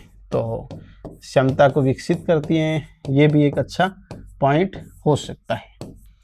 ई पाठ्यक्रम पर बल देती है, डिजिटल व व्यावसायिक शिक्षा पर बल देते हैं। हमें व्यावसायिक शिक्षा देखो समय परिस्थिति के अनुसार जरूरी है। हमने कहा है कि बच्चा ग्रेजुएशन करता है तब तक कोई कौशल उसमें डेवलप नहीं होता है, केवल इतिहास और अन्य विषयों के भूगोल के तथ्य रटने से कोई कौशल स्किल का डेवलपमेंट नहीं होगा। स्किल का डेवलपमेंट होता है आप किसी विशेष क्षेत्र के बारे में उसे कुछ ज्ञान दिया जाए। जैसे माना कि ऐसी शिक्षा हो जाए कि पढ़ने के साथ साथ बच्चे को छठी क्लास से व्यावसायिक शिक्षा दी जाए, जैसे बच्चे को यही सिखाया जाए कि मोबाइल को कैसे सही किया जाए, अगर लाइट फिटिंग का काम जो है उसको थोड़ा थोड़ा डेवलप किया जाए, कंप्यूटर कोर्स कैसे किया जाए, कंप्यूटर में पीपीटी कैसे बनाई जाए, कंप्यूटर के अंदर कोई टेक्स्ट टाइप कैसे किया जाए, ये इत्यादि चीजें का ज्ञान अगर बेसिक दिया जाए तो बच्चा 12वीं तक एक कौशल में बहुत अच्छा हो जा सकता है। कहते हैं कि कुछ देशों के अंदर विद्यालय के अंदर इस प्रैक्टिकल शिक्षा को शामिल किया गया है, तो 12वीं पास करते करते बच्चे पंखे बनाने शुरू कर देते हैं, मोबाइल बनाना शुरू कर देते हैं, इलेक्ट्रिक का हर काम करना शुरू कर देते हैं। लेकिन हमारे यहाँ पे तो जब तक 2-3 साल वहां पे ये करके बाहर नहीं सीखता है तब तक तो कुछ भी काम नहीं आता है। तो इसलिए इस शिक्षा में इन बातों पर बल दिया जाएगा। अब हम लास्ट में सबसे बात करते हैं कि राष्ट्रीय शिक्षा प्रणाली को हमने जितना पढ़ा कि विशेषताओं से लेकर, उद्देश्यों से लेकर, गुणों से लेकर, हम बात कर रहे हैं तकनीकी शिक्षा, डिजिटल शिक्षा, शिक्षकों का विकास, ये सारी बातें कर रहे हैं। लेकिन हम लोग बात करते हैं कि इसके अवगुण भी क्या है, इसके दोष भी कुछ हो सकते हैं, इसकी में कुछ कमियां भी हो सकती है। तो सबसे लास्ट में हम लोग बात करेंगे कि इसके दोष क्या हैं, हम कह सकते हैं कि इस प्रणाली में क्या कुछ अवगुण है और क्या कुछ कमियां हैं। देखो कमियां कुछ हो सकती हैं, इसमें आप एक लोग अपना एस्पेक्ट ऐसे हमेशा रखें कि किसी भी शिक्षा नीति किसी भी नीति के अंदर कुछ चीजों की कमी पाई जा सकती है जब उसको व्यवहारिक रूप से लागू करेंगे। एक तो देखो पढ़ना होता है, दूसरा उसको व्यवहारिक लागू करना होता है। तो लागू जब करेंगे तो कुछ कमियां हो सकती हैं, लेकिन कोशिश की जाए कि उन कमियों को ज्यादा से ज्यादा सुधारने का प्रयास, ये अच्छा वाक्य हो सकता है। तो देखो इसमें क्या अवगुण है। सबसे पहले तो हम ये बात करते हैं कि इसमें पाठ्यक्रम की बड़ी जटिलता है। पाठ्यक्रम की जटिलता, हमने इसका फॉर्मेट जब देखा तो हमने देखा कि ये 5+3+2 3 + 4 पीपल रहता है। हमें इसको समझने में 15 से 20 मिनट लग गए हैं, क्योंकि कैसे कोई बच्चा 3 साल का बच्चा 6 साल तक कैसे पढ़ेगा, क्या उसका पाठ्यक्रम होगा। अच्छा, हमने कहा कि मातृभाषा में देंगे, तो मातृभाषा में इसका पाठ्यक्रम कौन तैयार करेगा, कैसे करेगा, क्या समय पर ये पाठ्यक्रम तैयार हो पाएगा अगर, क्योंकि हमारे समस्या सामने ये है कि पाठ्यक्रम की एक तो जटिलता, दूसरा पाठ्यक्रम बनाना, उसको तैयार करना, उसको पुस्तकों का रूप देके विद्यालय तक पहुंचाना। आज भी ऐसा होता है, आज क्या लगभग आज से 10 साल पहले भी ऐसा था। विद्यालयों के अंदर जुलाई में स्कूलें खुलती थी, तो कुछ पुस्तकें, विषयों की पुस्तकें दिसंबर तक हमें प्राप्त होती थी। और ये आज से 10-12 साल जब पहले मैं स्कूलिंग में था, तो मैंने इसको सफरिंग किया कि ऐसी समस्या ये है कि पाठ्यक्रम की किताब ही प्राप्त नहीं हो रही है। आज जब मैं 10-12 साल बाद मैं खुद लेक्चर के रूप में देखता हूं, तो मैं भी यही पाता हूं कि कई बार हमारी पाठ्यक्रम बदल देते हैं। जैसे 11th-12th का कोर्स बदल गया, पुस्तक तैयार होकर विद्यालय पहुंचने में 4 से 5 महीने लगते हैं। इवन अपन कह सकते हैं कि जुलाई में सत्र आरंभ हुआ है, तो अक्टूबर, नवंबर, दिसंबर तक कई बार किताबें छप के आती है। तो कहने का मतलब है कि ये जटिलता, इसको पाठ्यक्रम का रूप देना, रूपरेखा तैयार करना और फिर इसको पुस्तक का रूप देकर अवेलेबल करवाना, ये बड़ा मुश्किल कार्य लगता है। क्योंकि ये जब हम विद्यार्थी के रूप में थे तभी भी समस्या थी, और आज शिक्षक के रूप में सेवाएं दे रहे हैं तब भी हम इस समस्या को विद्यालयों के अंदर देखते हैं। दूसरी बात है कि शिक्षकों का प्रशिक्षण बड़ा जटिल है। हम बार बार कह रहे हैं कि शिक्षक को प्रशिक्षण दिया जाए। ये प्रशिक्षण देना बड़ा एक जटिल कार्य है। हम देखते भी हैं प्रशिक्षण में कई प्रकार की बाधाएं आती हैं। कई बार सर्वर डाउन हो जाता है, कई बार आईडी नहीं बन जाती हैं, कई बार कोर्स नहीं खुलता है, टेक्निकल सपोर्ट इतना नहीं मिलता है। ये बातें हैं। कई शिक्षक ऐसे दुर्गम क्षेत्रों में रहते हैं जहां इंटरनेट नहीं होता है, तो इंटरनेट की कमी है भी इसमें एक हो सकता है। इसमें भी बड़ी समस्या जो इसकी है कि विद्यालयों के अंदर भौतिक संसाधनों का अभाव। देखो, आपको कई विद्यालय ऐसे मिलेंगे कि आज दिन तक ब्लैक बोर्ड जो है वो भी सही नहीं है, भौतिक संसाधनों का अभाव। अब विद्यालयों में ब्लैक बोर्ड सही नहीं है। आप जब सरकारी स्कूल में पढ़ाएंगे तो ब्लैक बोर्ड पे लिखेंगे तो कई बार आपको लगेगा कि जैसे बोर्ड पे लिखते लिखते लिखते आपकी अंगुली, जो आपका चौक आपके हाथ में, वो एकदम गड्ढे में जाएगा। जैसे ऐसा एहसास होता है कि सड़क पे चलते चलते जैसे गाड़ी में अचानक गड्ढा आता है, व्यक्ति जंप करता है, वैसे हाथ हमारा जंप करता रहेगा। दूसरी बात यह है कि आपको अगर चौक से आप एक बार ब्लैक बोर्ड पे पूरा लिखोगे तो मिटाने के लिए आपको उससे 3 गुना खपत करनी पड़ेगी। मिटते नहीं है, अक्सर बहुत मुश्किल से मिटते हैं। अब इस प्रकार के हमारे पास में भौतिक संसाधन है आज के समय में, जबकि आजादी के 75 साल बाद हम बात कर रहे हैं। राष्ट्रीय शिक्षा नीति आने के साथ कोई भौतिक संसाधन नहीं आएंगे। हम बात कर रहे हैं कि हम डिजिटल बोर्ड से पढ़ेंगे। अरे तो डिजिटल बोर्ड एकदम से हम इतने कहां से लाएंगे, ये बात एक विवाद का विषय है। हालांकि हमने ये बात की है कि भौतिक संसाधन के लिए हम जीडीपी या जीएसडीपी या जीडीपी, इसका हम 6% जो है 6% ये राष्ट्रीय शिक्षा नीति शिक्षा पर खर्च करेंगे, शिक्षा पर खर्च करने की। हालांकि ये खर्च अगर वास्तव में हो जाए तो ये बहुत बड़ा खर्च होगा। तो आपसे पूछा जा सकता है कि शिक्षा नीति, राष्ट्रीय शिक्षा नीति के अनुसार कितने प्रतिशत शिक्षा पे खर्च होंगे। आप इसको याद रखें कि 6% हम खर्च करने की बात कर रहे हैं। अगर वास्तव में 6% खर्च हो जाएगा तो भौतिक संसाधन जो ब्लैक बोर्ड है ये डिजिटल बोर्ड के अंदर बदल जाएंगे। हम बात करते हैं डिजिटल शिक्षा की, हम बात करते हैं कि प्रयोगशालाओं में बच्चों को पढ़ाया जाएगा। देखो, ये पढ़ना कहना आसान लग रहा है, लेकिन कहाँ से करेंगे। एक एक कंप्यूटर लैब स्कूलों में है जिनके 6-6 महीने तक ताले नहीं खुलते हैं, और कंप्यूटर की हालत देखते हैं तो धूल से पूरे भरे हुए होते हैं। ये वास्तविकता है विद्यालयों की। तो एकदम से राष्ट्रीय शिक्षा नीति लाने से सिर्फ आमूलचूल परिवर्तन नहीं होगा। इसके लिए हमें पहले से ग्राउंड बनाना होगा, और ग्राउंड बनाने के लिए पहले से ही मैंने कहा कि डिजिटल बोर्ड की व्यवस्था की जाए, प्रयोगशालाओं की व्यवस्था की जाए, लेबोरेटरी, कंप्यूटर जो है अनुदेशक लगाकर और कंप्यूटर प्रशिक्षण दिया जाए। अब शिक्षक के पास ही कंप्यूटर प्रशिक्षण नहीं है तो बच्चों को प्रशिक्षण देने में बहुत समय लगेगा। ये कुछ शिक्षा नीति का क्रियान्वयन में समस्याएं आ सकती है। अब पाठ्यक्रम को जब आप पूर्ण रूप से बदल देंगे तो एकदम से सारी जो सामग्री है, ये सामग्री पहुंचाना बड़ी मुश्किल बात है, पहुंचाना एक समस्या हो सकती है। तो ये कुछ ऐसे अवगुण इसके इस विदेश नीति राष्ट्रीय शिक्षा नीति में है कि वित्तीय समस्याएं आ सकती हैं। सबसे समस्या एक और है कि अब इसमें राज्य जो है इस शिक्षा नीति को सहमति दे या नहीं दे। तो राज्यों द्वारा सहमति देना, अब ये राज्य जब तक सहमति नहीं देगा तब तक लागू नहीं होगी। तो राज्य को सहमति देना, हम कह सकते हैं कि भौतिक और मानवीय संसाधनों का विकास करना एक अवगुण है। मानवीय संसाधनों की पहुंच सुनिश्चित करना, की पहुंच, देखो कमियां, दोष, ये अवगुण सारी एक ही बात है। तो ये सारी कुछ समस्याएं हैं। विभिन्न राज्यों के द्वारा इसे अलग अलग तरीके से अपनाया जा रहा है। पहला जो राज्य है जो इस एनईपी को लागू करता है, एनईपी वाला मतलब न्यू एजुकेशन पॉलिसी को लागू करने वाला पहला राज्य कर्नाटक है, आप लोग ध्यान में रखना। राजस्थान में इसको चरणबद्ध तरीके से लागू किया जा रहा है।